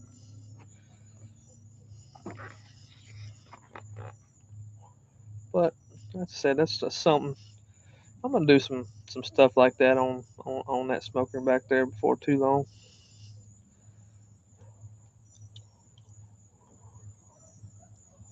I've got all kind of ideas I want to do on that smoker. Just got to get it all planned out. I'm at a point where I'm trying to put out a YouTube video a week, not trying to burn myself out in the process. It's been nice taking these last few weeks off from shooting YouTube videos.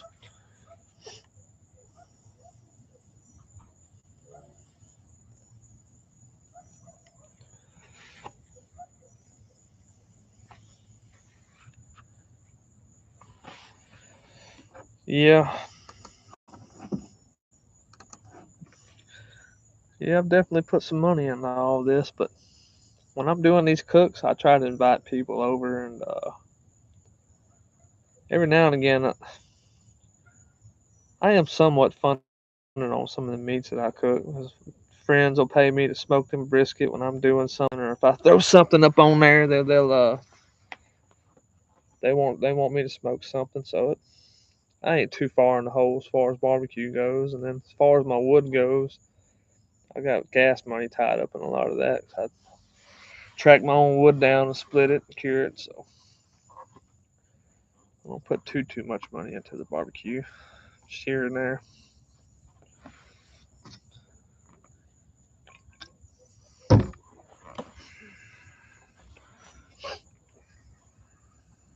Just here and there.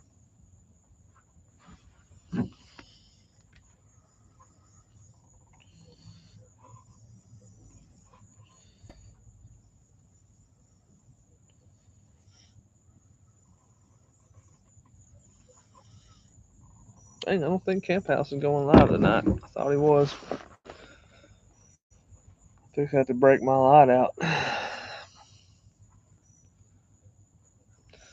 The barbecue pit plans. I don't know if I'm ever gonna draw any of them up, man. All that's up here. But when you get ready for you a smoker, I will help you out on that. Like I said, I didn't really that pit back there. I built it on fly. I didn't make no plans on it. I laid out my doors. After I laid out the doors, got the hinges welded on. I stepped back. I kind of looked at my center lines. I figured, well, yeah, my this wide. It's going to be this tall. My stack's going to be this big, this tall. I'm going to start out with my exchange this big, put my firebox on there, weld it on, do a test run on it. If I think my exchange needs to be a little bit bigger, I'll cut it a little bit bigger, but I didn't want to cut it out too big starting out. So I initially made that exchange 4 inches wide by 12 inches long at an angle, kind of slanted up.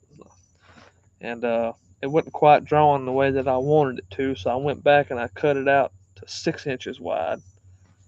And then after that, it ran like a champ. Just something I had to play around with.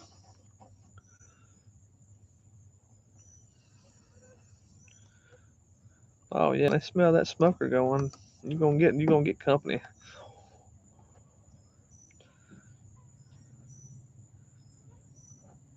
Yes. So yeah, you got to really think about design on your smoker because you can build the nicest smoker in the world, and if you don't put thoughts into how that airflow makes, then it's going to be a nightmare to run it. Before I put that smoker back there, I knew how I wanted to build it. I knew the smoke collector would work. I just had to. It came natural to me, I guess. But I put my eyes on a lot of other smokers too. I've always been mechanically inclined and fabricator savvy. So if y'all excuse me for a minute, I'm gonna get my light shining back there.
I'm back. Shit. You still here? Everybody else done left? I apologize. I need to get some light going. I gotta fix that light. That's in my eyes.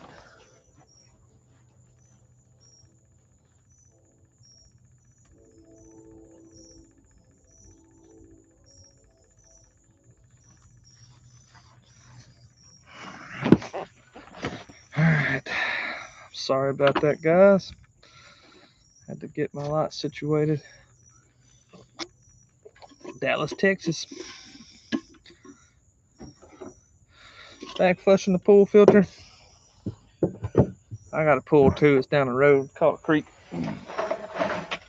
But here lately, everything around here has been kind of nasty. We don't get no damn rain. All the water's getting stagnant.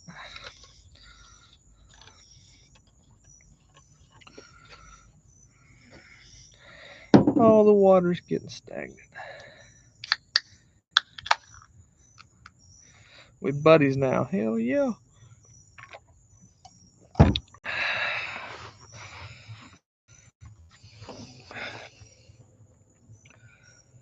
Yeah, I had to get the backlight on the smoker right here so it don't get too dark. Yeah, so my old lady tries to talk me into getting a pool every year, and just them women don't be realizing how much upkeep a pool is. It'd be one more damn thing I got to screw around with. Yeah, that'd be me. I may bitch about it, but I'm gonna take care of it. I will definitely take care of it. I wouldn't mind to be sitting in one right now, though. Wouldn't mind it at all.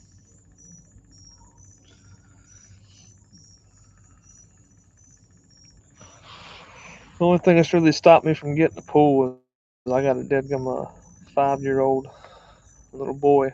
He's actually 6 now, and I wasn't wanting to climb in there. Wasn't nobody watching, and he drowned. So it ain't out of the cards. I'll probably get one here before too long. Probably next summer.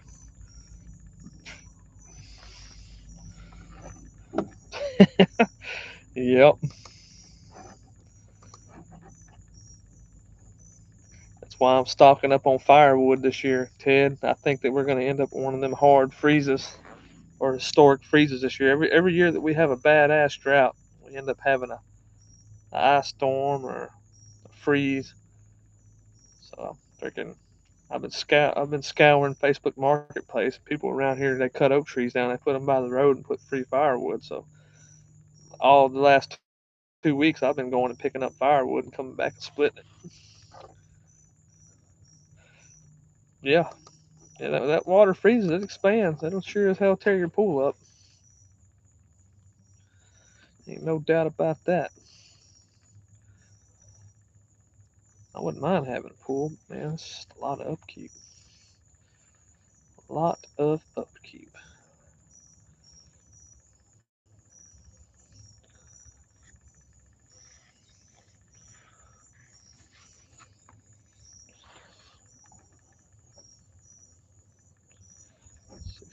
60%. I thought we were going to lose the live feed there for a minute. My hotspot got low on service. It's back now though. Yeah, I've got a stock tank. So when we had Hurricane Laura roll in back in 2020, I knew we was going to be without power for a few days, and I got a water well that runs off of electric, and I done made everything to hook it up into a generator. But just in case something happened, I went to the feed store and bought a big stock tank. I think a 200 gallon stock tank. And after the hurricane and all that was over with, we made a deadgum goldfish tank out of it. Kids got it over there. I bought an aerator off of Amazon and a filter, and we got a bunch of goldfish that are pets now. But I didn't know how long I was going to be without electricity. If something happened, them horses had to have water to drink.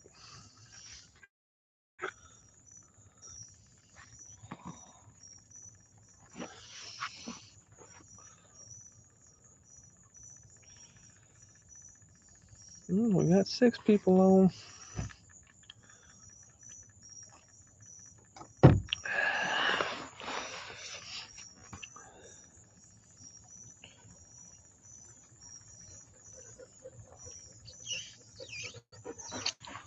smoking buddies.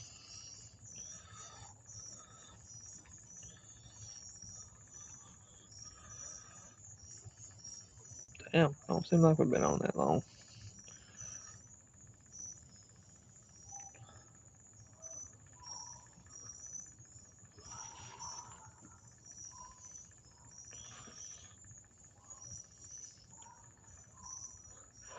Yeah, so I don't know if you've seen some of my videos I shot in February and March. When that firebox was hot, they'd climb up underneath there and catch them a nap. They know it's warm.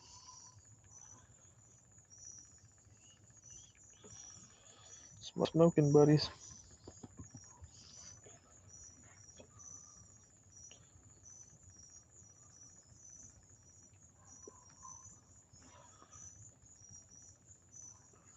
Yep.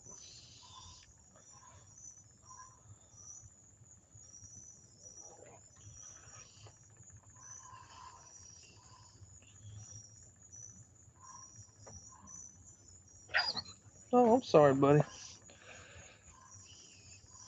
Got some tender ears. Must have a damn tick in it. Something we struggle with all summer long out here. The damn dogs go run through the pasture and get ticks in their ears. Yeah, mine will sit out there all day with me too. Sometimes they're a pain in the butt though.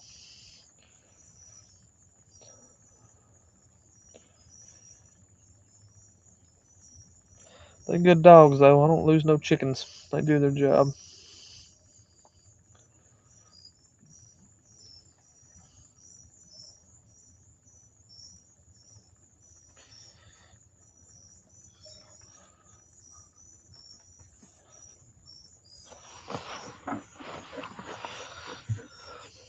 Go lay down, boy.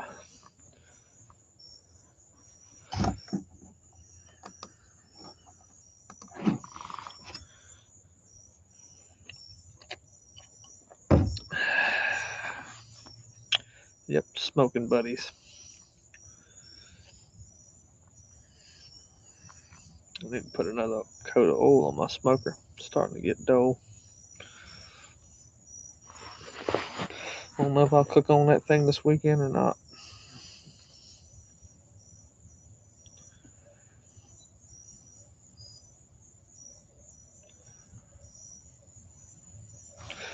Alright, Ted, take it easy, man. Thanks for stopping by. I ain't gonna be on here much longer. It looks like it's all dying down. There ain't nobody on here. Well, not a lot of people anyway. Now we're down to 3. I think it's Panchucko, Cecilia, and then somebody else still on there.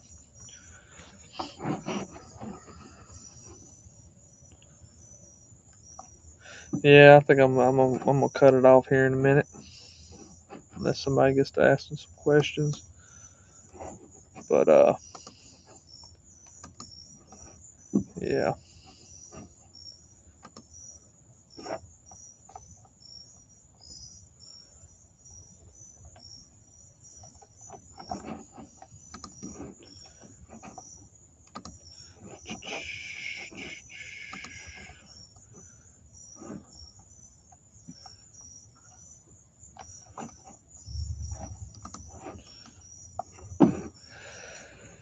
All right, Panchucko, thanks for stopping by, bud. Appreciate you.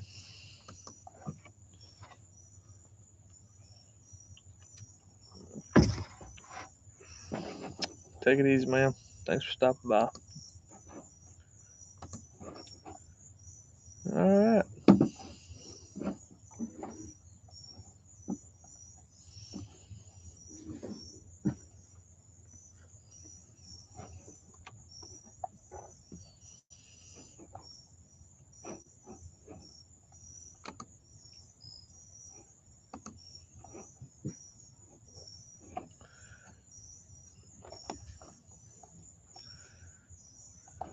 Unless anybody else got any more questions, I believe I'm fixing to. Oh, Celia's got one more question. What you got, bud?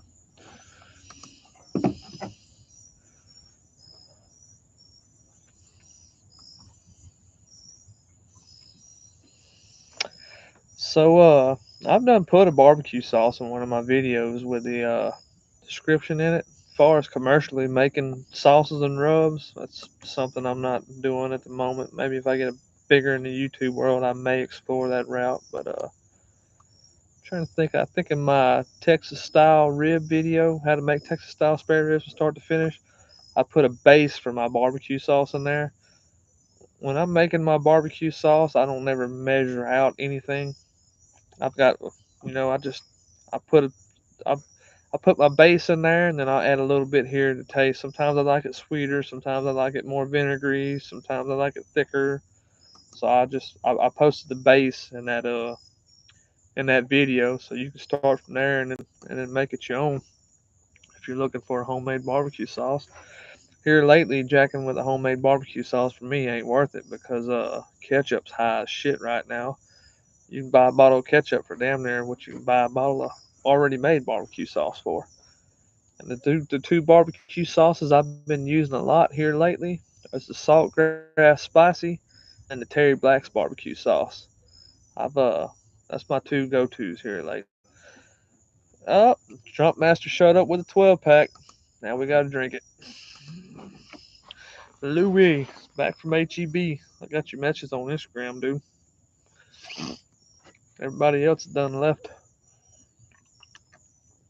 I thought Camp House had a live going tonight, but he never got on. Not that I've seen yet, anyway.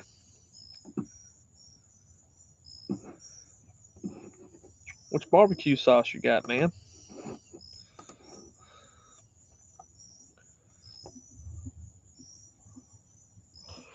I mean, don't get me wrong. I make a badass barbecue sauce, but oh, Mama and Papa Joe. That's right. Mama and Papa Joe has a live feed tonight, and I forgot all about that. And I'm subscribed to them, and I didn't get no notification for it either, man. Fucking YouTube. Pilot, what's up, man? I'm not smoking nothing tonight, bud. Uh, Actually, my wife, she did some fajitas on the Rec Tech. That's about it. So I've seen that at HEB, that Gabrick barbecue sauce. I looked at it today, and I was very intrigued by it. But I don't like buying a barbecue sauce, and then I get home and it ain't worth the shit. So I just have been going to what I like here lately, and what I really like is that Terry Black spicy. That's what I've been using. 4 flavors, yeah, that's what the HEB's got that there. Pilot 10-4, 10-4. Yeah, I seen the Texas flag and the Sweet Heat one. Oh, you're an ambassador for him. I'm gonna give it a try then.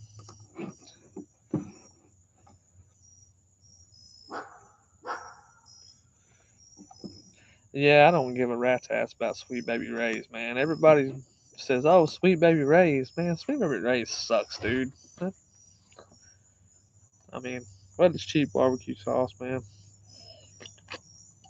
Every now and again, I'll buy uh I'll buy Kraft and use Kraft barbecue sauce and throw a few extra ingredients in it and jazz it up a little bit for a quick fix.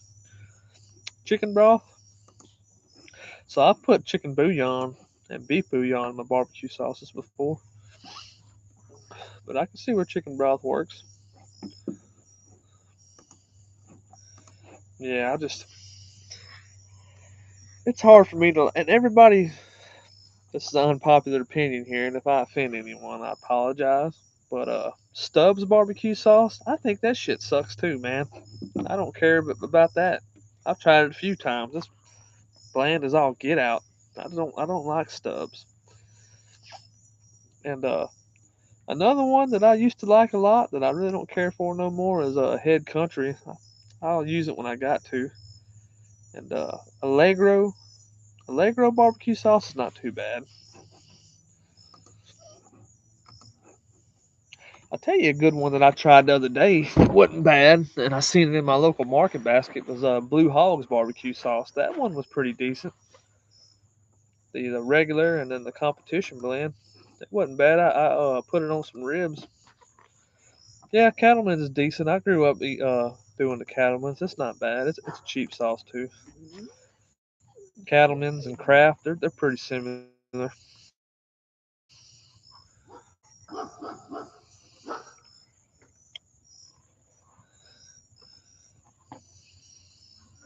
Yep, Cattleman's. Cattleman's was pretty popular back in the day. Wasn't bad at all. When you gonna start doing lives, Louis, on YouTube? Yeah, that's the way it is. In all the stores around here too, they sell it by the gallon now. You don't never see it in the small bottles.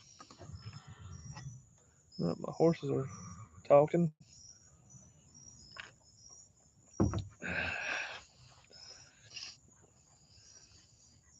When I'm in a pinch for barbecue sauce, I buy a couple bottles of that Kraft barbecue sauce when it's on sale for like 99 cents a bottle, and just add some onion powder, some black pepper to it, and kind of reduce it down and simmer it. Put a little bit of molasses in it, brown sugar, jazz it up. It turns out pretty good. It ain't too bad. It's already pretty vinegary.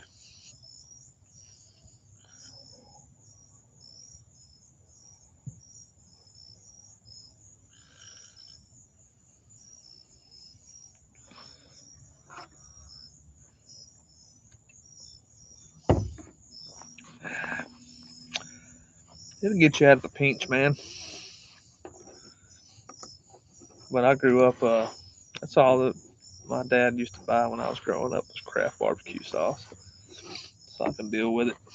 It's not too bad. How you like that Yingling, Louis?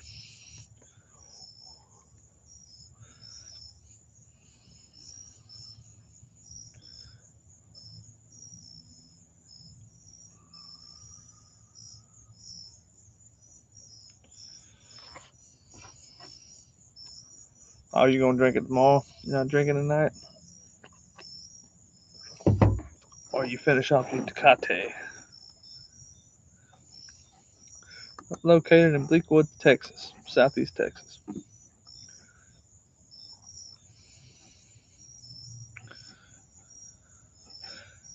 Yeah, let me know when you do your live feeds, Louis. I want to definitely come to your lives, man. You got work tomorrow, huh?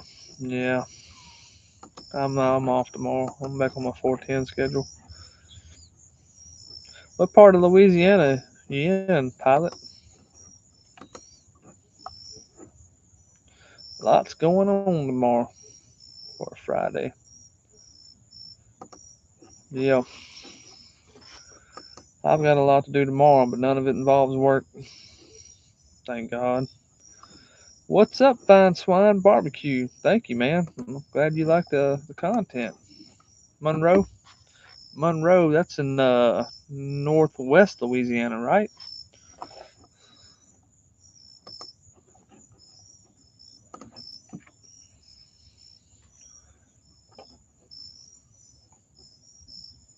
Oh, you're living in Florida? What part of Florida are you living in? I got kinfolk in Tampa Bay. Northeast, that's what it was, northeast.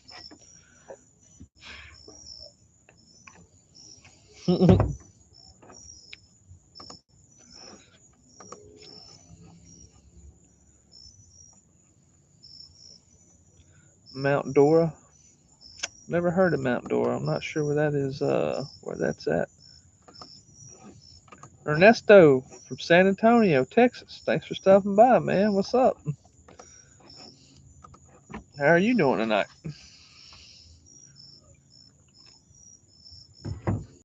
North of Orlando.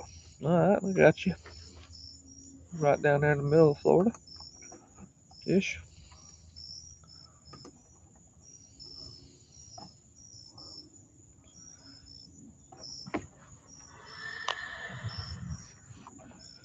Yep, me too. Few cold ones. Cheers. Unwinding. I'm on 410 schedule. I'm off tomorrow. Chilling with you guys. I love y'all can hear my horses talking back there.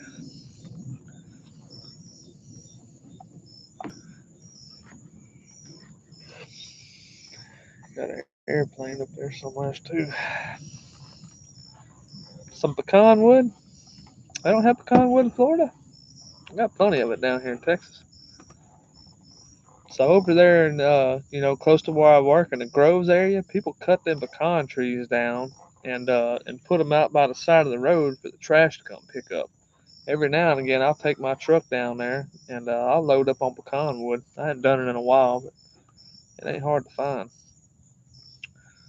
Water and live oak. I like smoke. I like smoking with water oak. That's what I got split up over there right now. Some water oak. Water oak's not bad. Live oak ain't bad either.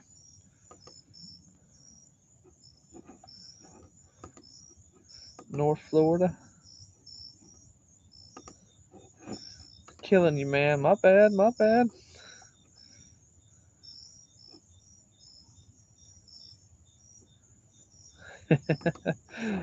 Yeah, Huskies and Texas heat don't mix, man.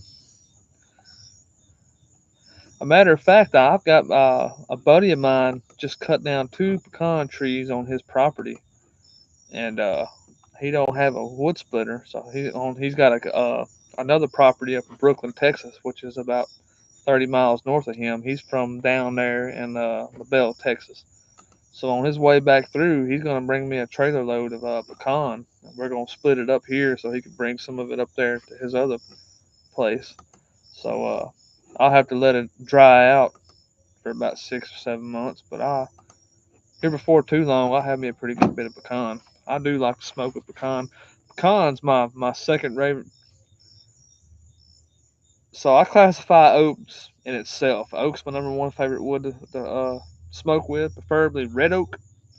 But if I have to second a number two wood to pick from, pecan is my next wood of choice. I like pecan, and then hickory would probably be about third.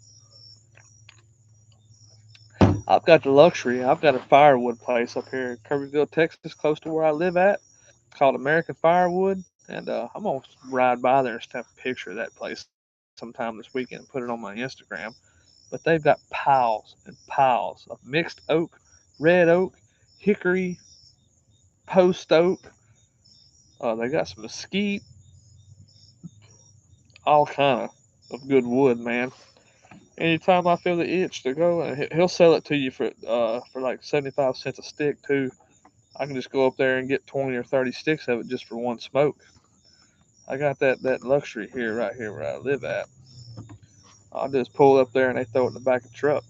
It's nice. I don't know what his prices are looking like this day and age.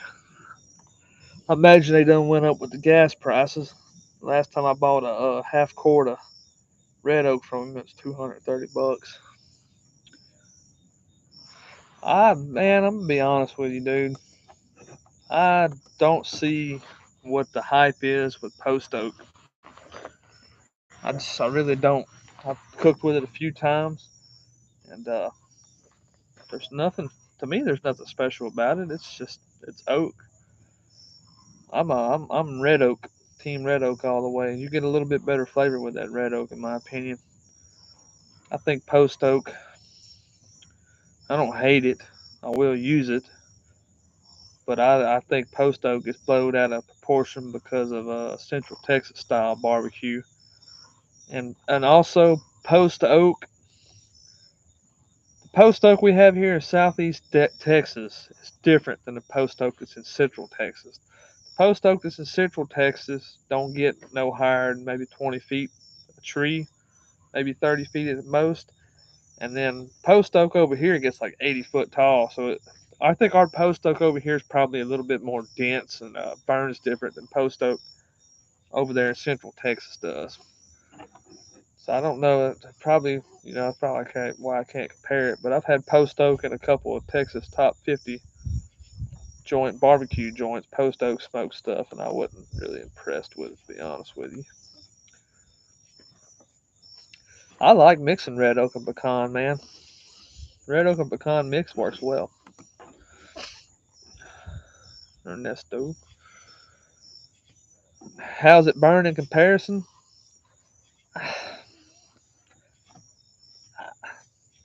Maybe post oak might burn a little bit longer, but it wasn't enough for me to notice. I will tell you this: red oak burns a lot better than post oak in my opinion. When you take a piece of greener post oak wood and put it on a hot coal bed, it don't catch as fast as a piece of red oak does. When a piece of red oak busts off, it takes off, and then you ain't got to worry about it no more. Post oak's a little bit lagging behind. Man, I haven't cooked with hickory in a long time. I need to rekindle that fire. I can get hickory anytime I want to. And we're making Pilot jealous over here with our wood. I split probably about a quarter cord of red oak last week that I got from a friend. I covered it with a tarp to dry out. And then I got probably a little more. I got about a third of a cord of water oak over there that I've got to finish splitting up. So the thing that I've noticed about water oak is water oak tends to start rotting real quick, at least over here in this area. But also water oak don't take that long to dry out either. I'll have that water oak split right there in about 4 months, 4 to 5 months. It'll be ready to burn. But I like using water oak. Water oak's definitely got a different flavor than post oak, red oak, or any of that stuff. My bad. Sorry to make you jealous with our wood.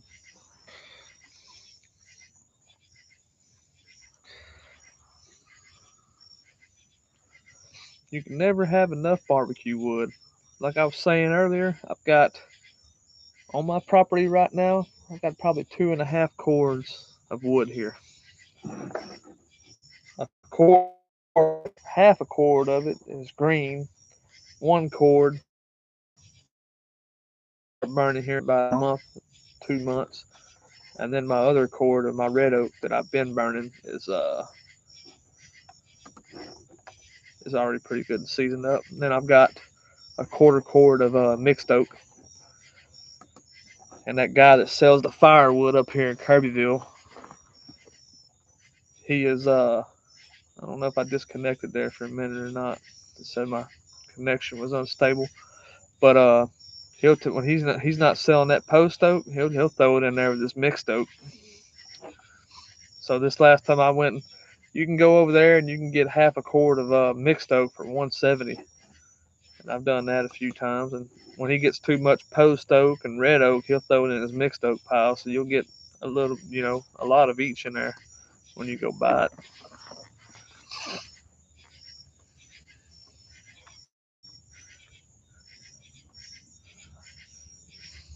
So I mean, you ought to have abundance of fruit trees down there in Florida that you can smoke with, huh?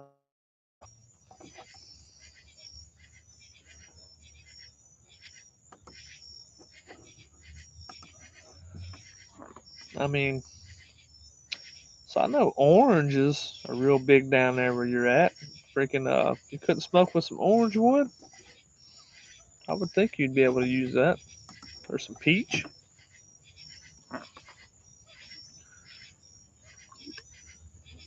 Nah. Hell, man, try a palm tree. Let me know how it turns out.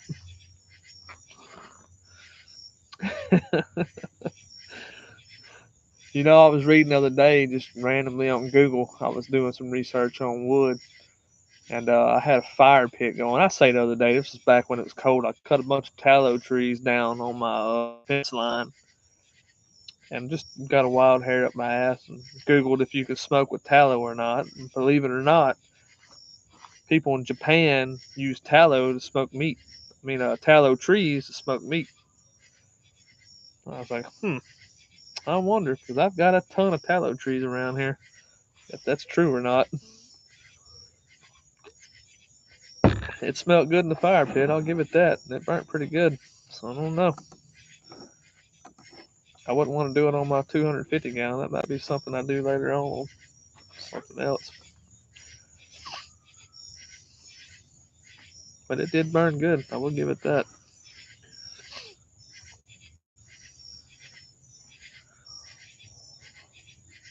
Sushi with tallow tree. Yeah, no doubt.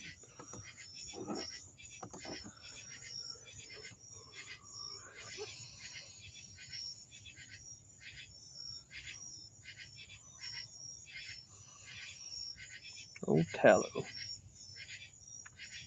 Oh, we got a celebrity up in here. What's up, Brisket Medic? How are you doing, buddy? That's Zach. Zach from Brisket Medic. And we just chilling, drinking a few beers and chatting some stuff up, man. Y'all ain't subscribed to Brisket Medic. Y'all need to. He's got some good content, especially for you guys that use the old country pits.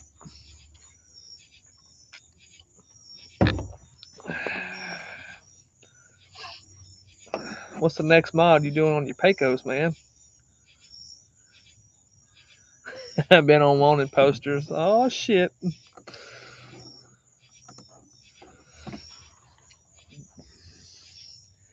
Yeah. Oh, Triple B's back. What's up, Mike? He's busy. He's running that crane at work.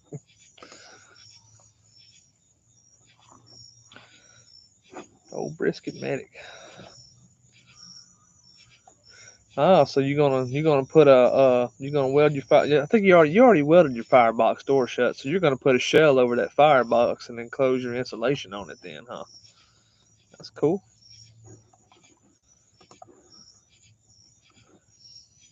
What you gonna use? You gonna use some rock wool or some of that K wool ceramic insulation?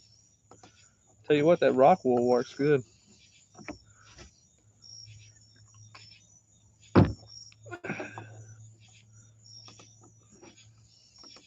That K wool high heat insulation is what we use in boilers and heaters at work.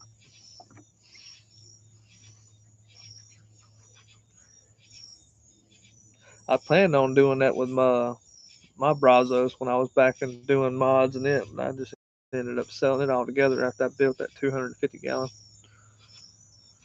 ceramic. Nah, man, it won't look that bad. Nah. I mean, I know you've seen some of the up close pictures of that 250-gallon back there. Some of them welds look bad, but part of that was my damn fault for trying to weld in the deadgum winter storm. I should have waited.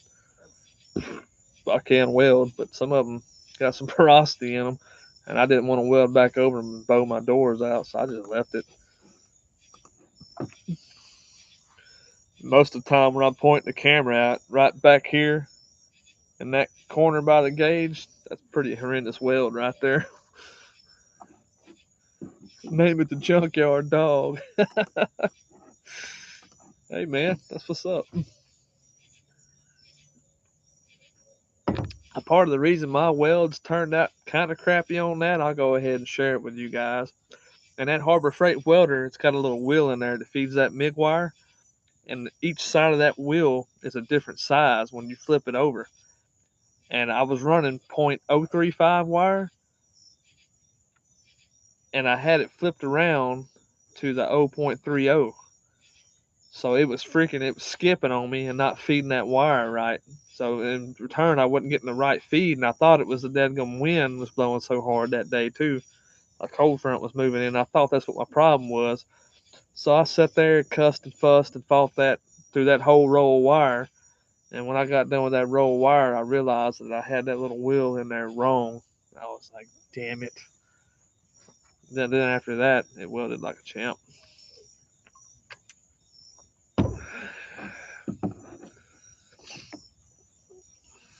Junkyard dog. Yeah, I ought to cut you in a smoke collector on it, man. Do you got the titanium or you got the Chicago Electric? There ain't really nothing wrong with that Harbor Freight wire. It does good. I didn't have the damn wheel turned the right way. I wasn't paying attention.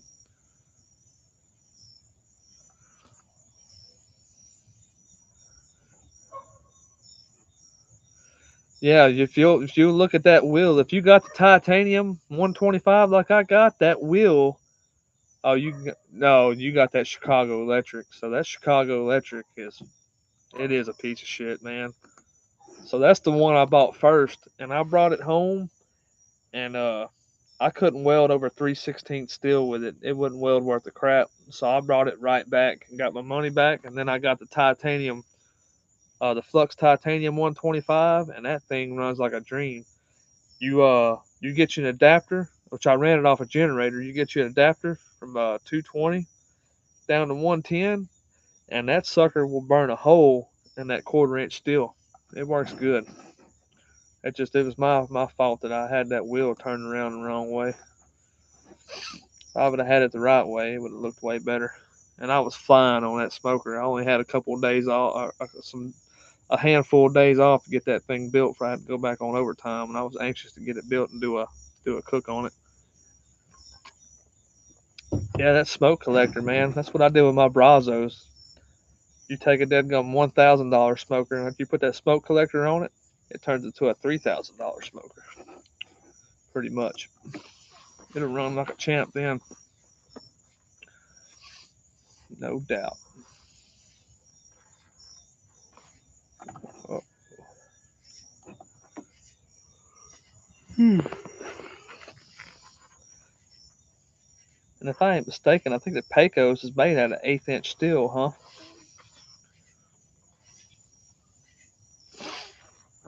When I was hustling up steel for that 250 gallon back there, I got quite a bit from junkyards. Yeah, it'll work for that red iron.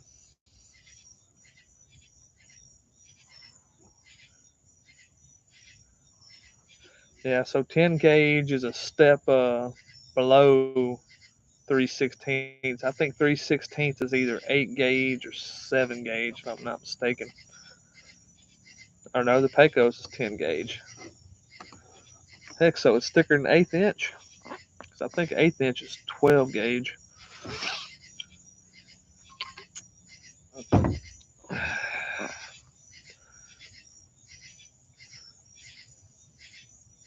Yeah, yeah. 10 gauge is a little bit thicker.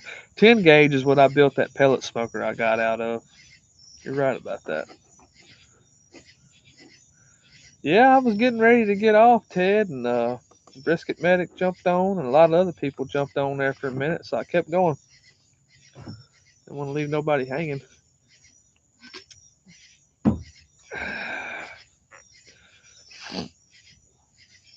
I keep saying Brisket Medic. His name is Zach. Late night happy hour. Yep.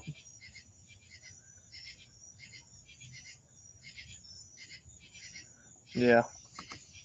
I've still got some 1/4 inch sheet metal here too. So I got a hookup for a shop over in Silsby, and I'm gonna try to make your Instagram Saturday night, Louie. I can't make you no guarantees, but I'm gonna try. But yeah, I've got a shop over in Silsby, Texas that I go to, and he cuts all my circles out. He'll pre-cut my smoke collector out for me and all that. Before I got a plasma arc. Now I've got a plasma arc. I bought a. I can't remember what the brand of that plasma arc was I bought, but I paid $359 off of it off of Amazon, and I'm here to tell you that thing was worth its weight in gold. My little air compressor I got didn't run it for as long as I needed to, but it cut through that 3/8 firebox back there like butter, dude. Yeah, I seen him do a video on it the other day. I seen it the other day here a little while back, and I've done I hadn't filmed a video on it, but I've done a Tootsie's copycat recipe and tried it for myself.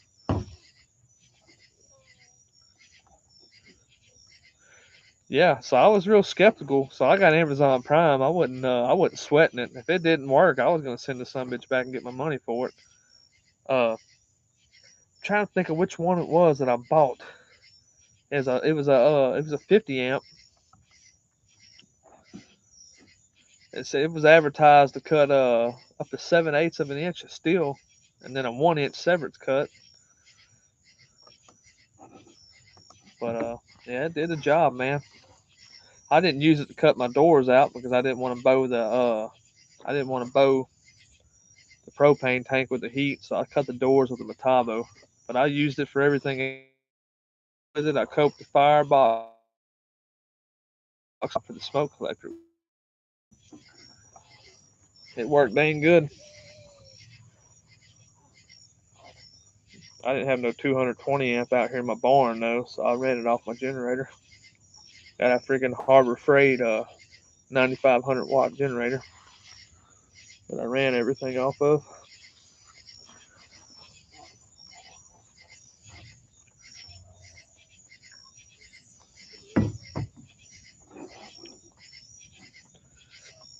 Hell yeah. That's right. I remember you telling me you was gonna do that, Ted. We discussed that. We discussed that.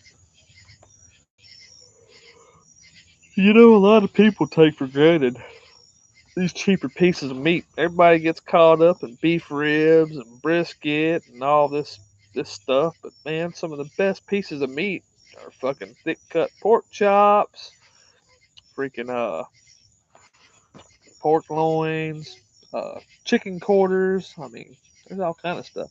Cut 45. You got the hero cut. I almost got the hero cut. I got damn, I can't remember what the name of it is off the top of my head. I've only used it. The only time I use it on that smoker back there is green. It wasn't hero cut though. I can tell you what it was. It'll be in my Amazon purchases. The one I got was it was supposed to be a little bit better quality than the hero cut. I get wrapped up too much in the reviews and stuff, and if I read a couple bad reviews on something, it'll turn me away from it. But it probably is a good product.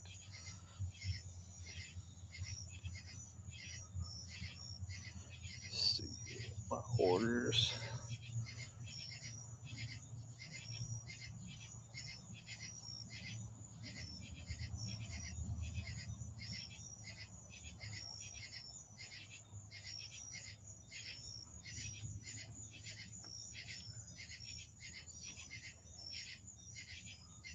So the first one that I originally ordered and I sent it back was the Hero Cut 35i. I got it here and it didn't work worth the crap. I ordered that one when I was building my pellet smoker, and it wasn't even cut through 1/8 inch metal, so I sent it back.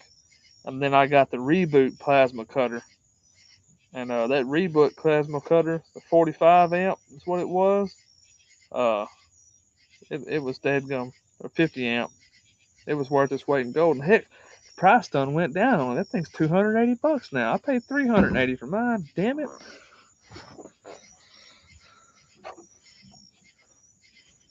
Yeah, so the I got the Hero Cut 35 amp, and it was cheap made. And then I got that Reboot, and it was way better made, and it worked flawlessly. I got nothing bad to say about it.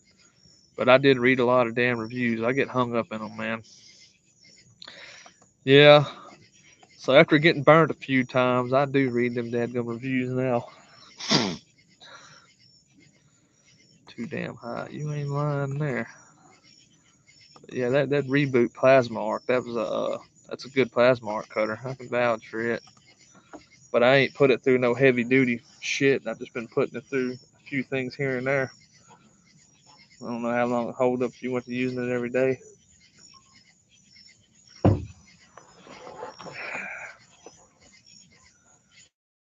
Mm.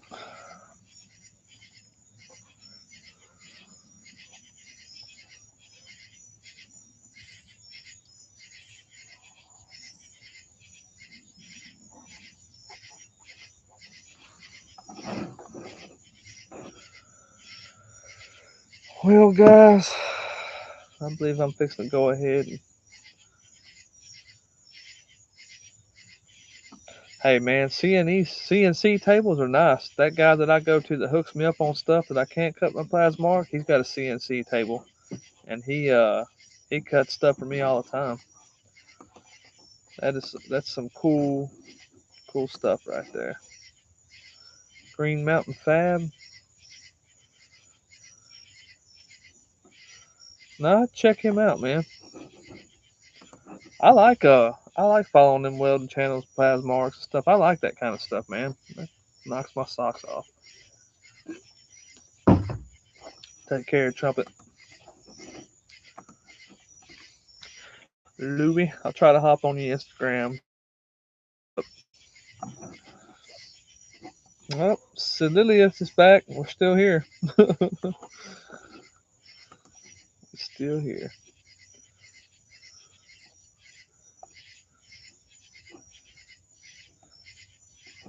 Hey, I built this smoker on a deadgum bunch of blocks of wood, and my deadgum out here by my barn. It was too big to fit in the barn.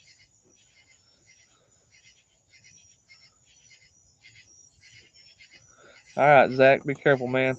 Keep putting out that good content, brother.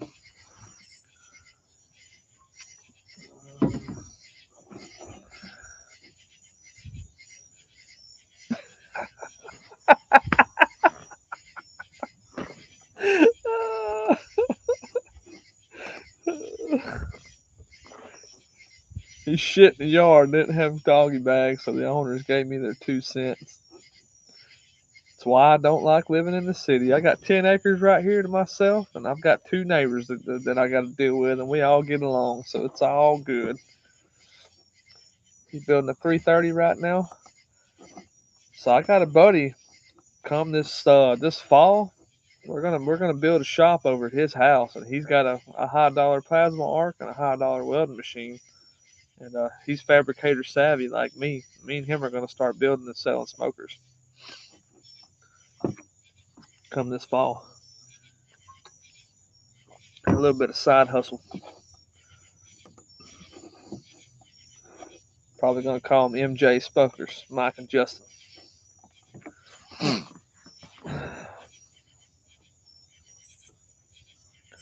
Dog shit in somebody's yard. Damn.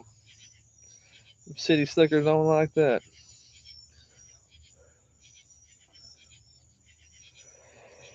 Alright, guys. We've been on here for almost 2.5 hours. I'm gonna go ahead and call it a night. It's about my bedtime. Either or, whether it's pipe or tank, whatever we can get our hands on, whatever's available at the time. I've got a design for pipe or tank that works both ways and works flawlessly. Actually, to be honest with you, the pipe smokers with the smoke collector run better than tank smokers with the smoke collector. Because on the pipe, you can go from the edge of pipe to edge of pipe on that smoke collector, and you don't have that rounded cap on there, so there's a little bit of backdraft on that dome cap before the smoke goes out. On the floor with the pipe, it transitions smoothly and goes out. So pipe probably works a little bit better, but I'm sorry, but not a real big difference. But anyway, I'm gonna go ahead and call it a night, guys. Appreciate y'all tuning in, and see y'all next Friday or Thursday whenever I jump on. Y'all peace out, man. Thanks for watching.